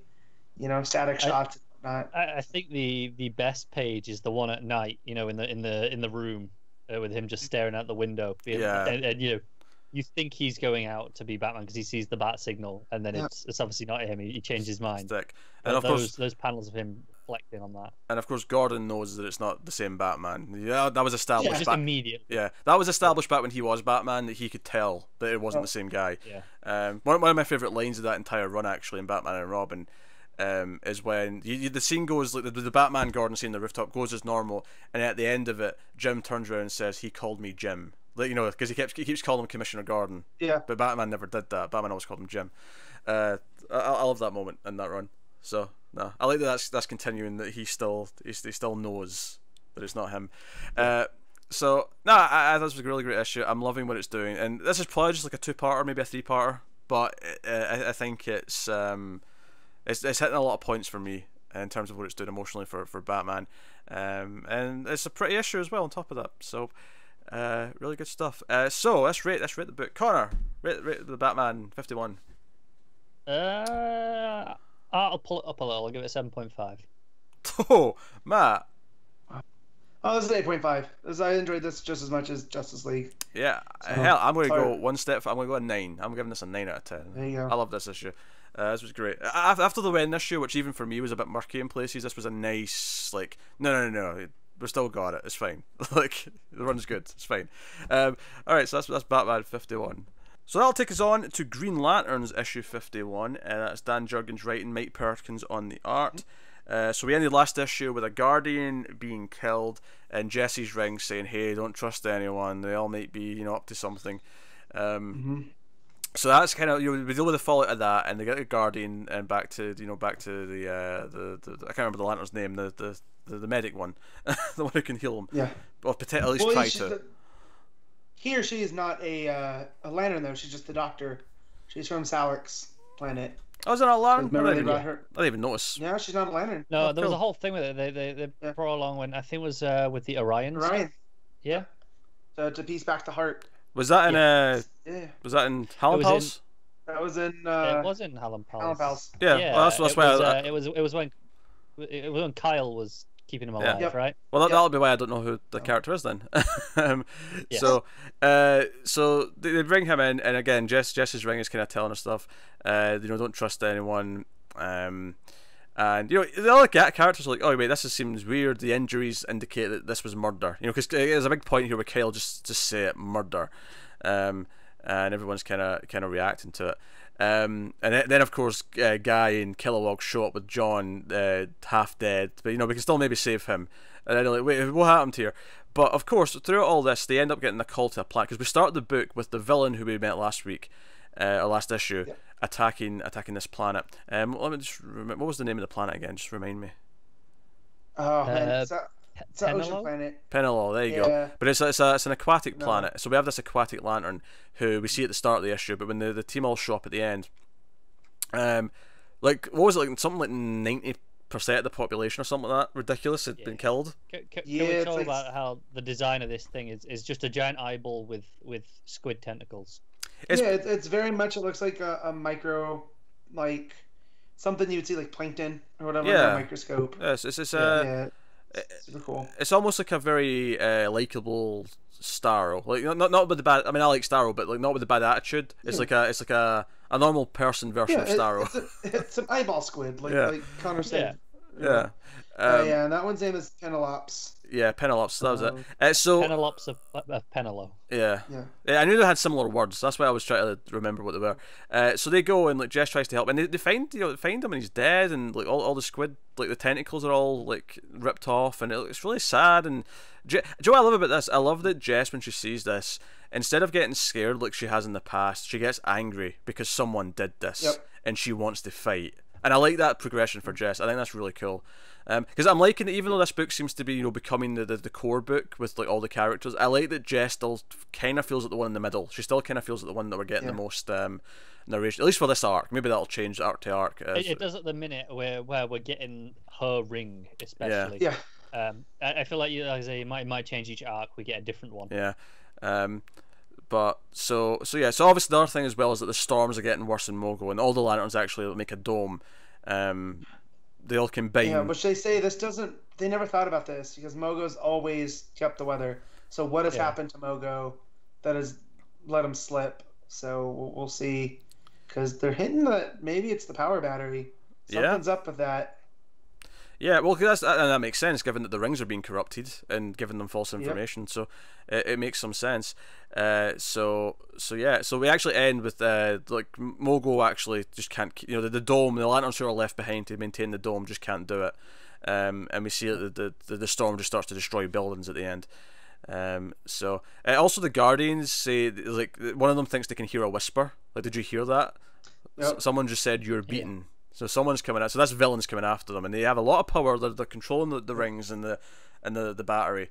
So I mean, we'll see where this goes. I mean, I really like the last issue of this.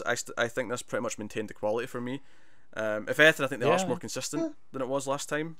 Yeah, it has some really nice smaller moments. I really liked when Jess is being nervous because the ring's telling her don't trust anyone, and she's trying to bite her nails, but obviously she's got like the gloves on. Right. Yeah, I like that page a lot actually.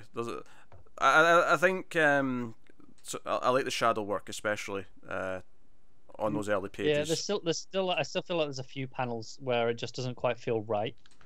Yeah, but it's getting better as it goes on. I agree. Yeah, no, I like the art in this one much better than the last one, especially the aquatic stuff. So it felt like it had a flow to it. It looked different. It looked different as well, which I thought was nice from the rest of the stuff. Yeah, I think it's worth. And obviously, we mentioned last time how all like the ships and vehicles and the architecture felt really good. I think it was interesting to see how I think it's the colors that really brought out the aquatic world so much. Yeah. But it was nice to see something organic feel as natural as the other stuff. Which is nice. It's nice that the mechanical stuff and the organic stuff does feel so different. It gives it a nice contrast, like just sort of naturally in the book. So that's pretty cool. Yeah. I do want to give a big shout out to the colours, like especially when they're going underwater. You got the orange mining beams and that glow coming off it as under the water. It just looked fantastic. Yeah, because Jess and Simon try to find where this beam is going. And she's like, "Oh well, this can't be connected to the Mogul stuff." And the ring's like, "Nah, don't be so sure, Jessica. Like, nah, this might be connected." And we're pretty sure it is because we know that the same villains who are doing this are the ones who are controlling the rings. So nah, that was a solid follow-up issue. So far I'm digging Jurgens' take on this. I'm liking the plot. I'm liking the natural disaster kind of stuff on Mogo. It's something different just to see all this destruction in this context. Well, yeah, because we're used to seeing them deal with like invasions and whatnot, but not natural disasters. So that's pretty cool. Yeah, I like that. So we're building up these villains. We got good art, and we're building up this ring mystery stuff, which I'm enjoying quite a bit. So yeah, no, I dig it. So let's rate it. Connor, what'd you give Green Lanterns 51? Straight 8. That's cool, Matt. Yeah, so I liked it a little bit less than Connor did. I gave it 7.5. No, I'm going to agree with Connor. I'm going to go straight 8 as well. I think this has been really solid so far. I mean, it's only been 2 issues. We'll see how it goes, but it's a good start. Yeah, I'm digging the character work with Jess. I'm digging the ring stuff. I'm digging the art. So I don't have a lot of complaints. I think it's really solid. So we'll move on then. We'll move on to a book that I did not read. You two read this. This is the final issue of Brave and the Bold, Batman and Wonder Woman issue 6. Liam Sharp, of course, writing and doing the art. So take it away. The final issue for now. Yeah, that's what it because does. it turns out this teases some stuff at the end, and it actually ends saying end of book 1, Yeah. which is So cool. I'll just say that I didn't think it quite stuck the landing. Like as I was reading, I was like, okay, well, this isn't how I thought it would end.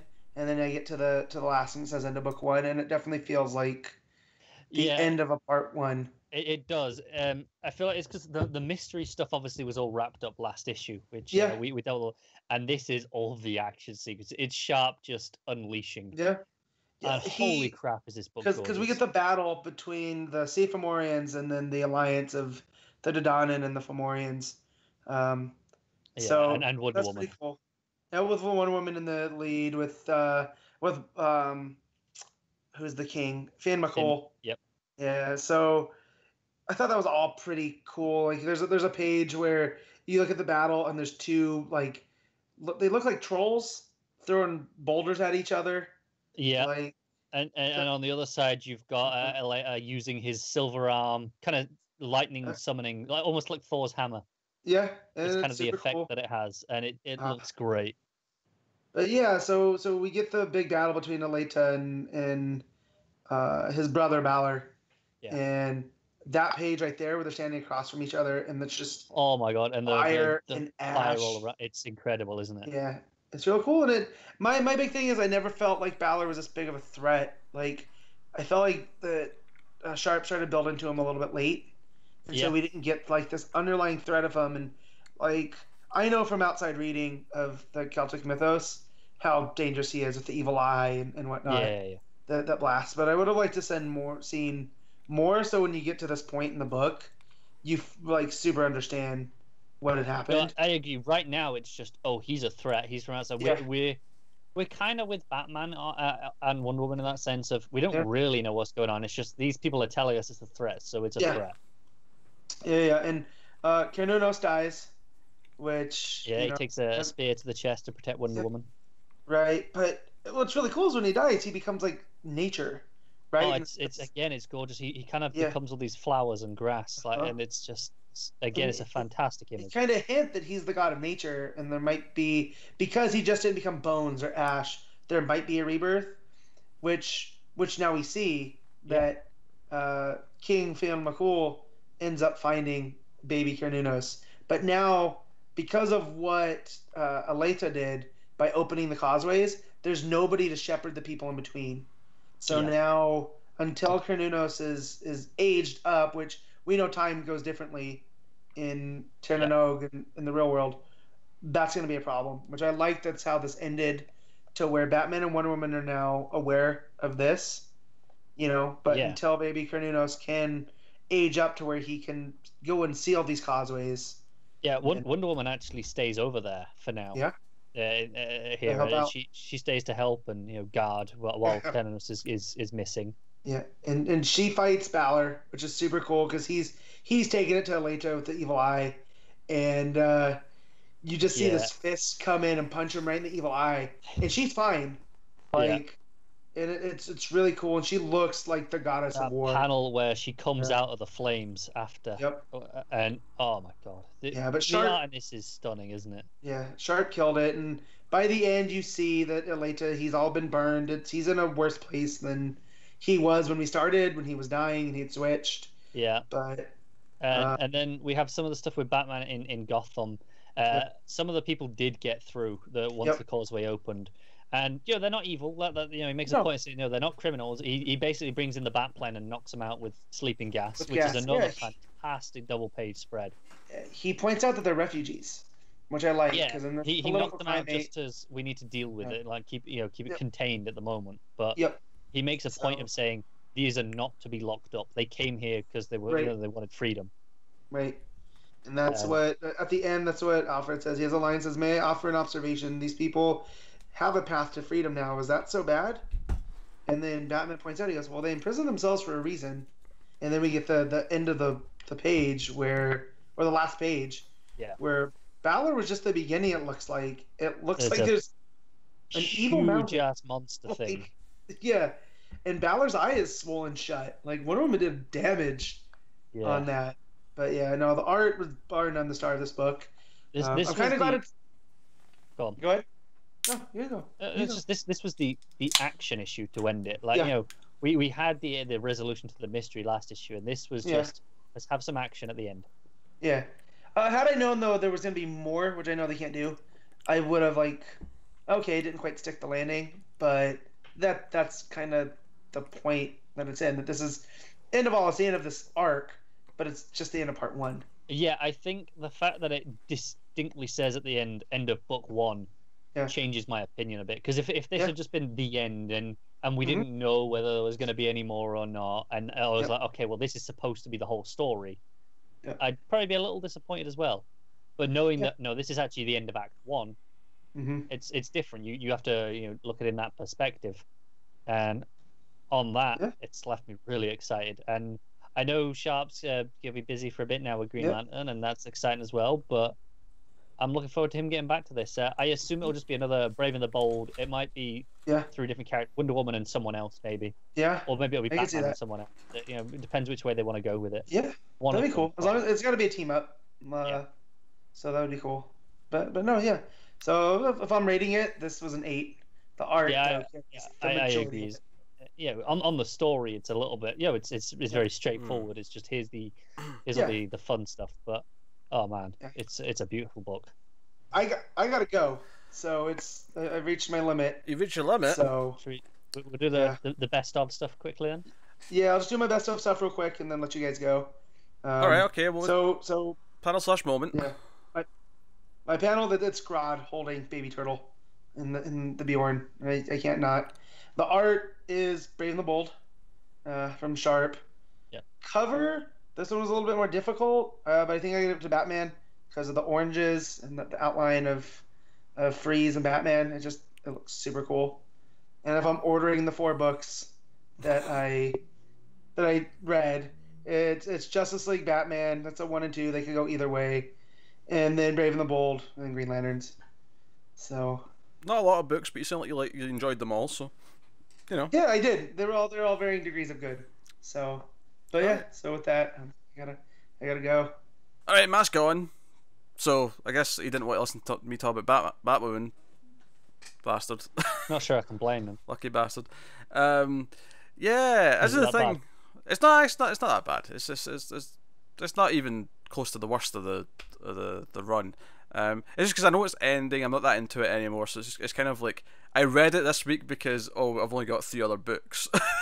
So it's like, okay, I'll read it because we don't have a whole lot there. Well. It's a Clock King story, and Montoya's there, so that's fun. Montoya's investigating these like criminals that are actually clock robots. They don't confirm it's Clock King till the very end, but it's it's probably going to be Clock King. Let's be honest. So we get these weird clock mechanical robots doing thievery and whatnot, and eventually we see that Batwoman's living with her sister. Julia's there as well. It's been a couple of months since the end of the last arc, and because she references the wedding, even she references that Batman's in a bit of a pissy mood because of the wedding fiasco, and yeah, so she shows up because she sees on the news that the police station's under attack. Renee's under attack from the Clock King's robots, and she swoops in to help, and they have some banter as they're fighting off robots and try to figure things out, and then it turns, Clock King shows up at the end, and he's like, oh well, Batwoman will have to go, she's going to interfere with my plans, and that's your cliffhanger. Sounds kind of mediocre. It doesn't sound bad, it just sounds like really, really standard. I mean, I don't think the plot itself is mediocre. I think you're getting mediocre because of my lack of enthusiasm as I talk about it. Maybe, but I mean, just in terms of what you're describing there, it feels okay. Clock King, robots, cool. Honestly, seeing the clock robot for the first time was probably the most exciting part of the book because it was such a weird image. It was like, oh, what's this? Clock face robot? This is weird and comic booky and silly, and I can kind of get into it. No, I mean it was fine. Like I can't even be like harsh. I'm kind of checked out because I've already kind of fallen off the series at this point, and I'm reading it just because there's not a lot of books this week. And there's only 1 issue left, so clearly the next issue will wrap up this plot, and that'll be it. That'll be the end of the story. And you know, it was like, okay, so Montoya clock robot in the first scene, that was fun. But then it cut to like Kate and her sister's there, and they're talking about dealing with Alice, and I'm like, you know what, I'm so done with the Alice plot at this point. Like in this book, I'm so done. And then there's a scene where Sophia shows up to talk to her and offers Kate a chance to like go with her to a new island and, you know, be who they are. And you know, and Kate ultimately and quite, you know, thankfully decides, no, like that's not who I am. I want to build like a base here in Gotham and actually have a life to like live and not be hiding. But that entire scene, I was just like, oh, Sophia, island bullshit. Like this series clung to that far too long, that I was just annoyed to even like talk about it anymore. But it's not bad though. That's the problem with this book in a nutshell, though, isn't it? It had one idea, and that was it. And then it was like, right, okay, what now? Oh, just more of that, and then we'll use Alice. That'll do. Kind of feels like this book, you know. That's why it started so straight. It had an idea. It had something, and then it didn't really know what to do after that.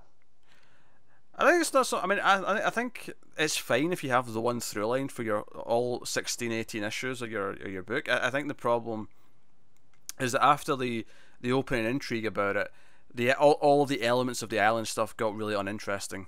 Like they became, you know, the twins and who they were working for ended up being really a bit of a damp squib, just not that exciting.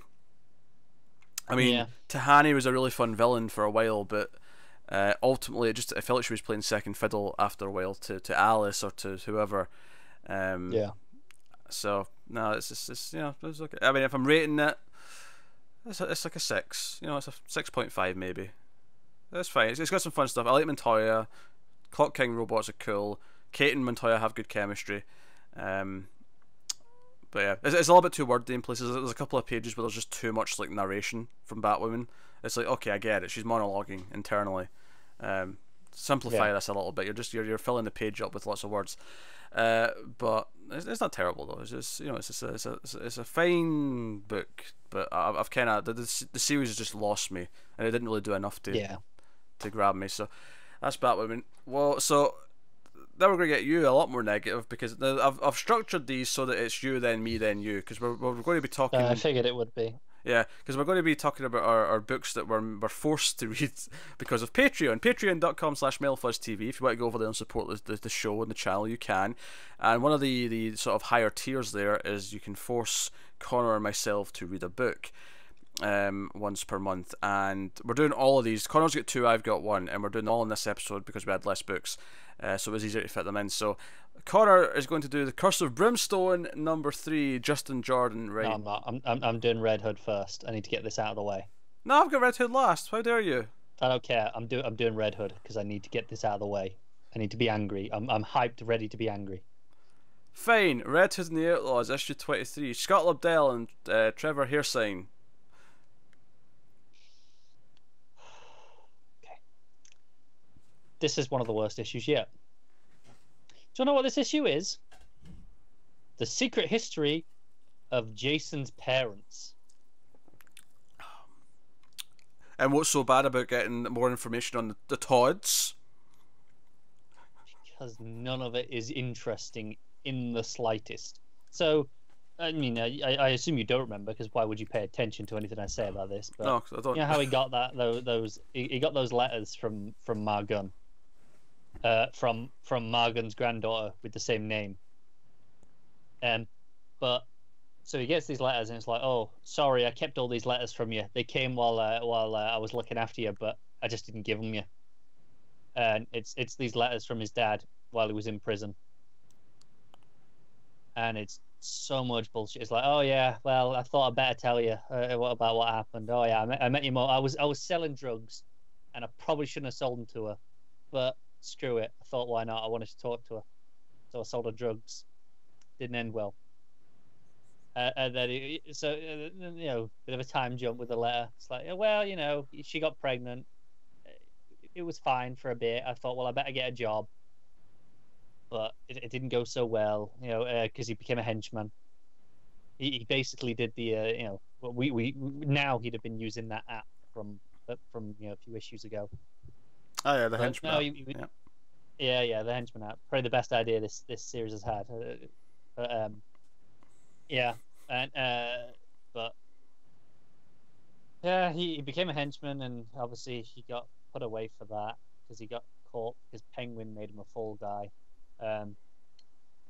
She gave birth at home on their own. There was no doctors or anything because they were like, yeah, no, we had it under control. We knew what we were doing. Because they went to a few classes, breathing and you know those pregnancy classes that you go to. Yeah. They went to a couple of those, but they got kicked out because the instructor didn't approve of her drinking beer during the classes. And he was like, "Well, she didn't know what she was talking about." How cliched, like trailer park sort of characters are his parents here. This is feeling like a caricature of like the sort of scumbag that you have in in a movie where you have like the kid who is going to grow into bigger things, but he grows up in this really bad environment with all these people around him. That's what this feels like. What you're describing there is Ready Player One. No, I'm thinking more extreme than that. No, to be fair, the book was more extreme. Sure. I'm thinking now that they blurred together in my head. The movie wasn't quite as bad. No, his stepdad was a bit of an asshole in the movie. It wasn't.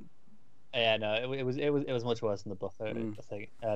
But yeah, it gets towards the end of the letters, and he's like, well, I took up this offer to be a test subject for some scientific experiment. It was like, if I live, they let me leave early, but I might die. But I'm going to do it anyway. And then we cut ahead because it opens with a little little bit in the future with him fighting with some goons, and then it cuts back an hour to all of this stuff, him reading all these letters.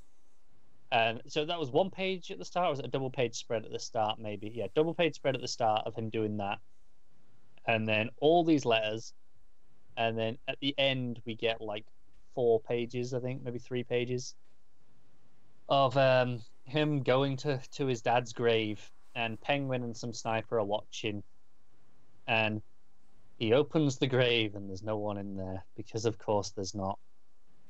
And he's screaming, he's going, "No, I don't care." He's actually kneeling next to the grave going, "No, you don't, not making me care. I don't care about you. Stop doing this." And then just shouts out loud, "I don't care." It's really comical. And Penguin's just laughing because he's like, well, looks like he didn't enjoy what happened. So clearly we're doing bullshit with his dad next. And then he stands up. Then he stands up and says, "F Batman," right? Is that what happens? He might as well. I didn't think this series could annoy me more, but I found a way. What was the art like? Dad. But the new artist on this issue, what was that like? It was fine. It was perfectly solid. It was nothing. It did a reasonable job of imitating Soy's style, but obviously not up to that standard because Soy's pretty damn good. Yeah, that makes sense. Not bad. Makes sense. I mean, I don't know. Anything else you want to add before you read it? I really hated this issue.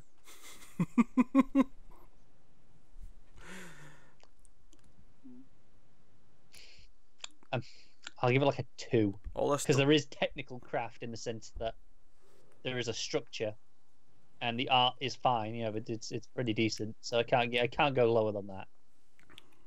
All right.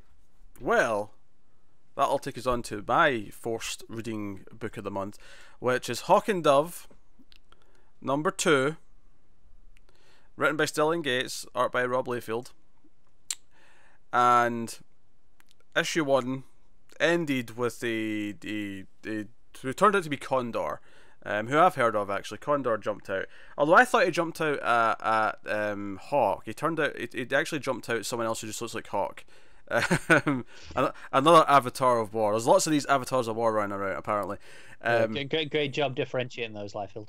Well, when I turned the page after this, I was like, oh yeah, Hawk has a lot more red in his costume, but the overall design's pretty similar, right? But he's Osprey, which I looked up. I was curious if this is a character that I I mean, not that I would know him, 'cause I haven't read that much Hawk and Dove stuff, but like, is this a character from the history? Because I'm like, oh, who is this guy that he's kidnapped and ultimately kills here? Apparently, this was his only appearance. So I don't... I appreciate they at least kept the bird of prey theme. Oh sure. Naming. Yeah. So Condor is a proper Hawk and Dove villain though. He's someone who kills other avatars to gain more power. He's basically like Jet Li's movie The One, where he kills the other versions so that he gets more powerful. That's essentially what he's doing. But he's got an ally here. This woman who, when he kills Osprey, he has the power transferred to her instead, and she becomes his female partner, called Swan. So we have Condor and Swan as essentially the evil versions of Hawk and Dove. Right? Okay, fine, whatever. My favourite part of this though is after the full page spread of her like in her new costume. And she says Swan because that's how they turn into their counterparts, as they say the name of their hero. They make out, right? And I shit you not, Condor's hand is just grabbing her ass. To be fair, that was not exclusive to this book, Early New 52. It's not, but I've not read those Early New 52 books in a while. You know, I haven't really had much of a reason to go back. But that is fair. It's really bad. And then on top of that, her chest in that shot, you know, pressing against him. You know, sometimes like comic costumes, especially on females, don't feel like they're actually like on top of them. They just feel like they're painted skin. But here, especially for some, that boob just looks like it's just a boob.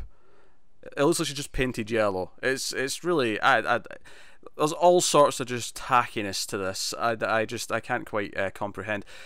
Did you expect much more from Lefeild? Nah, not really. And then Detective Man with the cool sunglasses is is dealing with more crisis, and Hawk and Dove are helping. Fighting these zombie dudes that they've been fighting. And Hawk, of course, is an asshole because he's always an asshole. That's what he does. The main thing here though is that Deadman, because Deadman's dating Dove, if you remember that from last issue, and Deadman shows up and is like, "Hey, you're hanging around doing stuff. We've got a date tonight." She's like, "Sorry, you know, this is really important. We have to deal with these zombie soldiers and find out who's doing it, blah, blah, blah." And he ends up leaving in a huff because Hawk comes in and is like, "Hey, partner, are you okay?" And he puts his arm around her, and Deadman's is like, and he just sort of leaves through the wall, and he looks all upset. Also, I am fairly certain that Lefeild just copied, like, Dove's face between two panels, because it's one of those things where she looks around, she sees like Deadman's walking through the wall, and then there's a second panel where he's completely gone with a different speech bubble. But I swear the drawing of her looking over her shoulder is the exact same on both. Like, it's not like, probably is. You know, it's not like there's some subtle differences in the expression or anything like that. It's the exact same mouth, the exact same nose, the angle, everything. Yeah, but you know why they do it, right? Because they can just copy and paste. I get why they do it. I'm just saying it's lazy. It is lazy. Like, I don't even have a problem with them copying and pasting the base of it and then just like altering the bit you need to alter. I'm fine with that. That's just it's save time. I've called it out on this show before, that problem.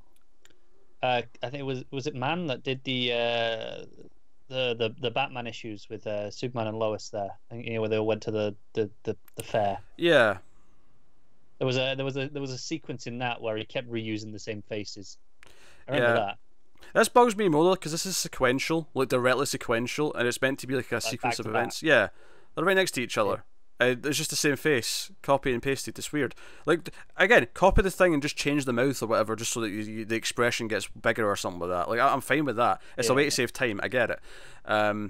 But yeah, so they fight some more zombies, and then Hank's dad is getting an award, so they're going to this gala thing, and Hank's ex-girlfriend's coming. Like, his dad's invited her, so he's pissed about that. He's pissed that she's there.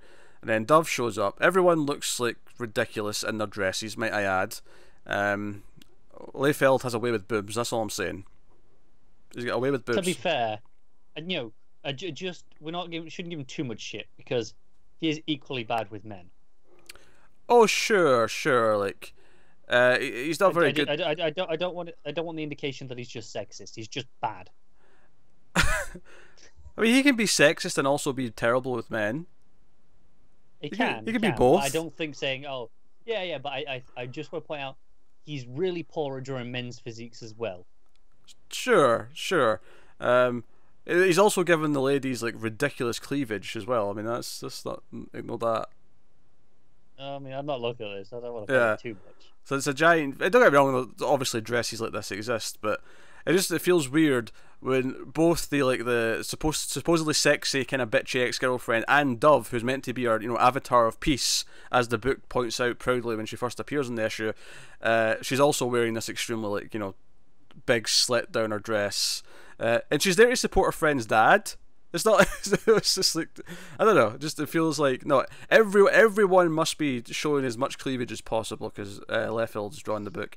But aye, so there's basically the bad guys show up. Hawk and Dove transform into Hawk and Dove. They go looking for the villains, and the final cliffhanger page is Condor and Swan, and they've grabbed his dad and the guy presenting the award, and it's like, and it says next time Hawk and Dove versus Condor and Swan, and I'm like, who gives a shit? So, I mean, it's still not the worst thing ever. The art's awful. The art is absolutely awful. The writing's just kind of okay. It'll annoy you more as it goes on, though. Probably. I feel like it's a little bit rough though, because like I say, I was confused at the start because I thought it was Hawk until he called him something else, and I went, wait, that's not Hawk then? And I went a few pages ahead and saw actual Hawk and went, oh, okay, yeah, he's got red in his costume, I guess. Okay. But I mean, that's just, you know, what can I say? I mean, for a rating, like a 4, maybe a 5, in that range. Pretty rough, but not, fair enough. But not like a complete, disaster zone.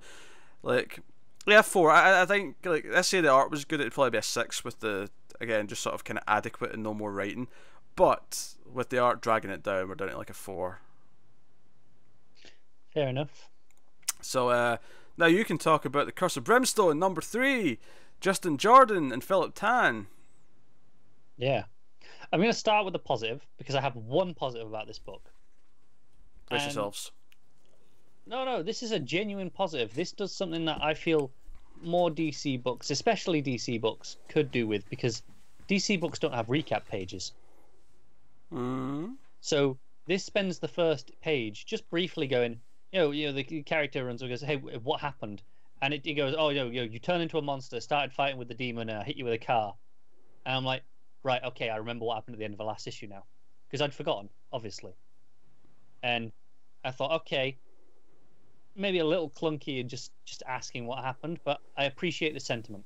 I genuinely do. I think that's something that I like, especially with the monthly books of what happened a month ago. Just give us a recap page. I'd love a recap page. A recap page would solve it, but I appreciate them going, yeah, okay, we should probably work around that. That's his Didio's thing. He doesn't like marriages and he doesn't like recap pages. Yeah. I get that he may have a really bad marriage, and that's why he hates marriages, but I don't know what a recap page did to him, that he's got this vendetta. I don't know. But I think he missed an issue once and read the following issue, the one after, and the recap page spoiled it for him.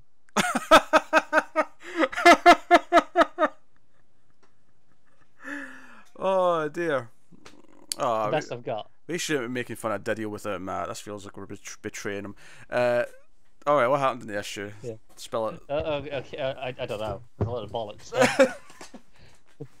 So they're being chased by the demon chick, the ice one, as she calls it here, that demon chick. I think she was called Hound. I want to say Hound. Woof woof. Yeah, and so they're driving away in the car, and then eventually they stop because they get to the salesman where they're trying to get to. And he's like, "Well, come in," and he's like, "Yeah." Well, they're talking to each other now. They're like, it's a trap. It's like, yeah, I know, but we gotta go in anyway. He's got dad, so might as well. And they go in. He's got the dad at knife to his throat. And actually, he starts threatening. He does the little bit, they slit the edge of the throat in threatening, and which would be fine. It's cliche, but it's fine until they have the character point out that it's cliche. He's like, well, I know it's cliche, but it's classic, right? I'm like, well, you just ruined it. And I can forgive it if you just do it, right? It's not inspiring, but it's not insultingly bad until you draw attention to it. So that annoyed me. But then he goes all fiery and attacks, and the whole idea is he still needs to fulfill his end of the deal. His part of the deal was you have to make the city give people a reason to come to this town. I think was the bargain, and the idea is, well, you burn half it to ash, or mysteriously people will come and see what happened. So you should probably go do that. The ice woman freezes the dad, and then he explodes and shatters him, basically. So he's dead. He's just like an ash. Feel the emotion, the passion in Connor's voice as he just sort of goes, so he's dead.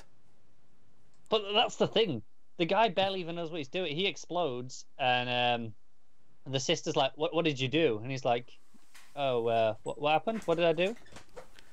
And it's like, oh yeah, Dad's dead, and he's like, oh shit. Did she say "Hasta la vista, baby" before she exploded him? No. This is the thing. This was him, Joe, the Brimstone. He exploded. All right, okay. And so he exploded and killed his dad. But he still shattered like the T-1000, right? Well, no. That's the thing. It kind of has a weird effect if he turns to ash. But he was in ice, so he should have shattered. Which is why it's murky. That sounds like nonsense. Connor. I don't like this. Fix it. I know, I don't either. Fix it. He is literally encased in ice. He explodes, and now he's a pile of... He's ash. He's like, after the nuclear stuff, and you have like the shadows, right, on the wall. Yes. Imagine that, but he's still stood up. He's still ash, but he's ash. Like he's still like a fully formed figure, though, just made out of ash now. And I assume he's dead, but he's still just stood there. That's not how ash works. Ash, it falls. It's mystical ash though, because he's Brimstone. I got T-1000 images in my head when you were describing it the first time, and now you've completely shattered that illusion. I'm sorry. I'm sorry. You had the better version, I'll be honest. But yeah, basically it ends with them they killed the salesman, or she did. I think she slit his throat or something. And he's like, yeah, it's fine. You can kill me. I think she slit his throat or something. It's a bit unclear. She slices at him, and I think it's his throat that gets slit. Like, I can't really tell, to be honest. The art's a bit murky on it. But he's like, it's fine. Kill me if you want. You won't win because I'm in like 8 other cities right now. Doing his stuff. So it's fine. He'll be back. But they're like, yeah, it's fine. We've got his car and we've got his ledger, so we can go and stop him because he works for some. What were they called? He worked for someone. They had a name, like some organization. I can't even remember what the name was now, to be honest. Just skimming to see if it pops up, but I'm not seeing it. But he works for an organization. It was a really generic sounding name, which is why I can't remember it. But who cares? They're gonna go and try and stop the organization doing any more of this by beating the salesman to his places. So they're going on a road trip, essentially, then. Yeah, I think so. Oh, he's getting out of town then. Right, but because that was his whole thing in the first issue, is that he hates the town and he wants out of it. No, I agree, and but part of me is like weird. The whole premise of the book is, this is all about small town, rural America, and how the big city doesn't care about them. Surely, just going on the road trip kind of defeats the purpose of the book. I don't know. Seems weird to me. Still trying to find this, but I'm assuming it's bolded somewhere. The name of this organization. They usually do that. But it's not jumping out at me. I don't think Connor's reading his book properly. I think the patron. I am. I'm forgetting the name because it's generic as shit. Should get on Twitter and harass him for this. Oh yeah, slacking. I'm sorry, I didn't do research. There is no research on this yet. It's a month old. Oh, the Home Office. See, that's why it's really generic. They're called the Home Office. Oh dear. It's a political division. You know, it's a. That's it. Just rate the book. Put yourself out your misery. What are you giving it? That's a 2. A 2. It's terrible. That and Red Hood were both 2s. The fact that I usually like Philip Tan well enough, but there are points in this art where I'm not even sure like exactly what happened. I'm like, did she slit the throat? Did she just smack him in the head? Like, it's really unclear. The fact that I'm doing that in what should be a big moment is awful. All right. Okay, I guess that wraps up the books this week. It takes us out to pick our favourite stuff of the week. What stuff do? We do our best panel / moment, we do our best art, best cover, and top 5 books of the week. Although this week it's actually only top 4 because we both only read 4. So hey, it's a quiet week. 3's a weird now, right? Week 3's a quiet. So yeah, and also it's worth mentioning that next week 3, which will not be the same week as Comic-Con, we will want questions again. So the questions that I didn't take this time, I'll keep a record of them, and I'll be wanting more come week 3 next month. So be prepared for questioning and twittering me questions on the DC Comics Twitter or on the YouTube comments. That's also fine too. So yes, so best panel / moment. I'll jump in, I think. You sure? Yeah. I've got one if you want me to. Yeah, you go on. What's yours? Yeah, so mine's from Brave and the Bold. It's Aleta and Balos standing on either side of the page, having their standoff before they fight. It's a phenomenal image, surrounded by flame. Yeah, I think I'm kind of torn this week because I feel like there's some big moments in Justice League, but I think I want to go for a quieter moment. Like I think I actually just want to pick the last moment of Batman when he puts up his hand. Because it's one of those things where you know it's coming, you know where this is going, and you knew where it was going for most of the issue, but it doesn't matter. The point still hits. It still hits hard. So I'll go with that. Plus Lee Week's art is also a good reason. Best cover of the week. I'll have to have a quick peek here myself. Do you have one at the ready? Yeah, there's some good covers. I think I might actually go with Brave and the Bold. I've never picked any of its covers before, but this has a really nice layout to it. A real nice image composition with a. I'm not gonna lie, it kind of reminds me of like Star Wars posters as well. That might be part of it, but I like it a lot. I think it's probably going to be Batman, the regular cover. That's probably my second choice. It's very good. I don't have much of a strong vibe of any of them though this week, to be honest. They're all kind of... They're fine. They're solid. But nothing's sticking out to me as well. That's definitely mine this week. But, I'm with you. Best art of the week. So we got Jimenez, Mike Perkins, Lee Weeks. Obviously you get Liam Sharp, which is probably going to be your pick. Yeah. I'll be honest, it is. And I really love Lee Weeks. Lee Weeks is fighting for it. Like, if Sharp wasn't on the absolute top of his game here, Lee Weeks probably would have won. Yeah, Lee Weeks win for me. So we'll go to top books of the week then. So it's only top 4 this week. What's your top 5 or 4, as the case may be? Justice League, Brave and the Bold, Green Lanterns, and then Batman.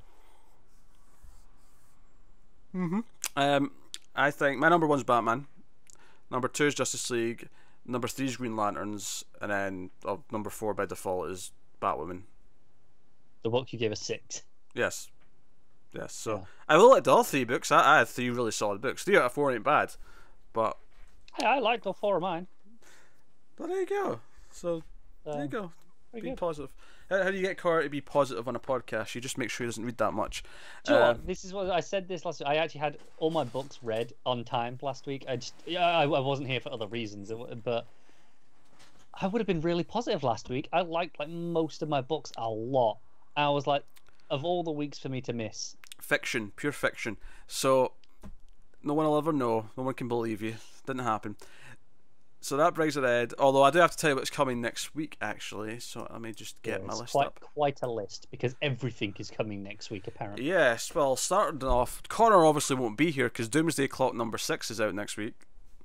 Don't say that. I'm working next Saturday as well, so I'm just if I get delayed, I'm screwed. Oh, that'll be so funny.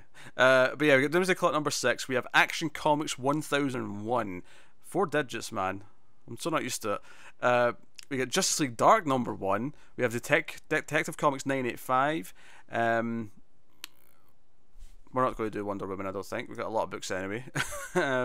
Yeah, this is obviously the Orlando stuff, and it was a maybe until we realised just how much there was.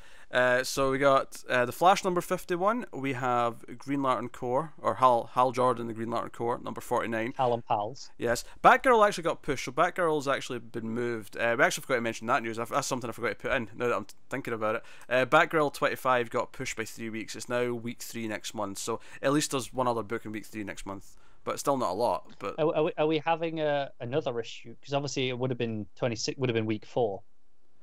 They've not announced that week 4's issue 26 has been delayed yet, but we'll see. Because I'm just saying it might not, because obviously 25 is a bunch of teams, right? Yeah. It's the anniversary issue. Yeah. So maybe we'll have 2 in a row. May have 2 in a row. And also, we should just be grateful that we're getting something to talk about on week 3. What's actually funny, though, is that week 5 next month has Batgirl Annual number 2, so we could potentially have a Batgirl 3 weeks in a row. If they don't push the Alta. It would be weird. But hey, whatever. In fact, week 5 I'll be wanting questions as well, because week 5 tends to... last week 5 was really busy. This week 5 coming up's a bit quieter, though. So like a few annuals. Not too bad. But yeah, so Terrifics number 6 is coming out. Aquaman number 38, which should have been out this week, get pushed to next week, so that's coming out. The final issue of Mira, Queen of Atlantis is coming out, so me and Matt will be doing that. Me and Connor will be talking about the Silencer number 7. And is the DC Beach Blanket Bad Guys special out next week? It is, but I doubt we're going to have time. That's fair. It doesn't feel important enough to squeeze in with all that other stuff, but I mean, it's out. Talking about 10 stories from that. Yeah. So, but it's out. It's out next week if you're interested. But also coming out that we will not be covering is Wonder Woman 51, Batman Beyond 22, Harley Quinn 46, and the Hellblazer number 24. So that's what's coming next week. Did you mention Teen Titans 20 is next week as well? Is it? It is. We had this discussion like a week ago, and we were because I think you originally thought it was Titans next week. Yeah, that sounds about right. It's not, because Titans isn't out either, but Teen Titans 20 is. And I know we were gonna try it, but I don't think anyone cares enough. If I get past what my other 2, 4, 6, 8, if I get past my other 9 books, and I feel like reading Teen Titans after that special that I did not like at all, I'll see what I can do. But do you know what the worst part is though? I'm unlikely to get past my 8 or 9 books, whatever it is, because I'm in work all week next week. But if I did, and I'm like, right, okay, I can read an extra one, I'm probably going to try Wonder Woman 51 before I try Teen Titans 20. That's fair. That's fair. But there you go, that's what's coming next week. But hey, just Doomsday Clock, Just Leave Dark alone. Oh, the big big week. Heavy hitters, big week next week. So that is us. So thank you very much for listening or watching. We appreciate it loads. Of course, you can support the show, as we mentioned earlier, with patreon.com/MailFuzzTV. You can go over there, give us just $1. That would support us a greater deal. And of course, you can go higher than that as well if you want bonuses, such as the monthly episode, which is in the $5 tier that me and Connor do, where we talk about a trade or a collection of some kind. This month's is going to be JLA The Nail, and that should be sometime next week, I think. But I think we've got it planned for next week. Yeah. I think we do. I think it's on the schedule. So that's coming. So you can check out that. And of course, if you can't support us financially on Patreon, of course you can just like, subscribe, comment, all these other things. They all help and keep the show going, and hopefully spread us out to more people and make more people take notice of the high standard of quality to which you have all come accustomed to. I feel like that's accurate. That is episode 113 of Comics from the Multiverse. So get us on at DC Comics Podcast on the Twitters. You get me at Wibble89. You get Matt at Matt of Steel57. Connor's over there at ConnorRyan94. But that is us. So thank you once again for watching or listening. We always appreciate it. Keep watching. Don't watch anything. Keep reading DC Comics. you know the worst part of that is? You said rotching, like you started to say reading, Yeah. and you changed your mind Yeah. to the wrong one. Yep, it's been that kind of day. I'm really hungry. I've also got dishes to do, and I have to go and edit and export this silly podcast that we call a program. We call it a show. When really We're being a bit generous to ourselves, aren't we? Yeah, really, it's three idiots sit down and talk about silly books with colours in them. But that's about it. That's us, guys. Thank you very much. We'll see you next time. And always remember to never get lost in the Speed Force.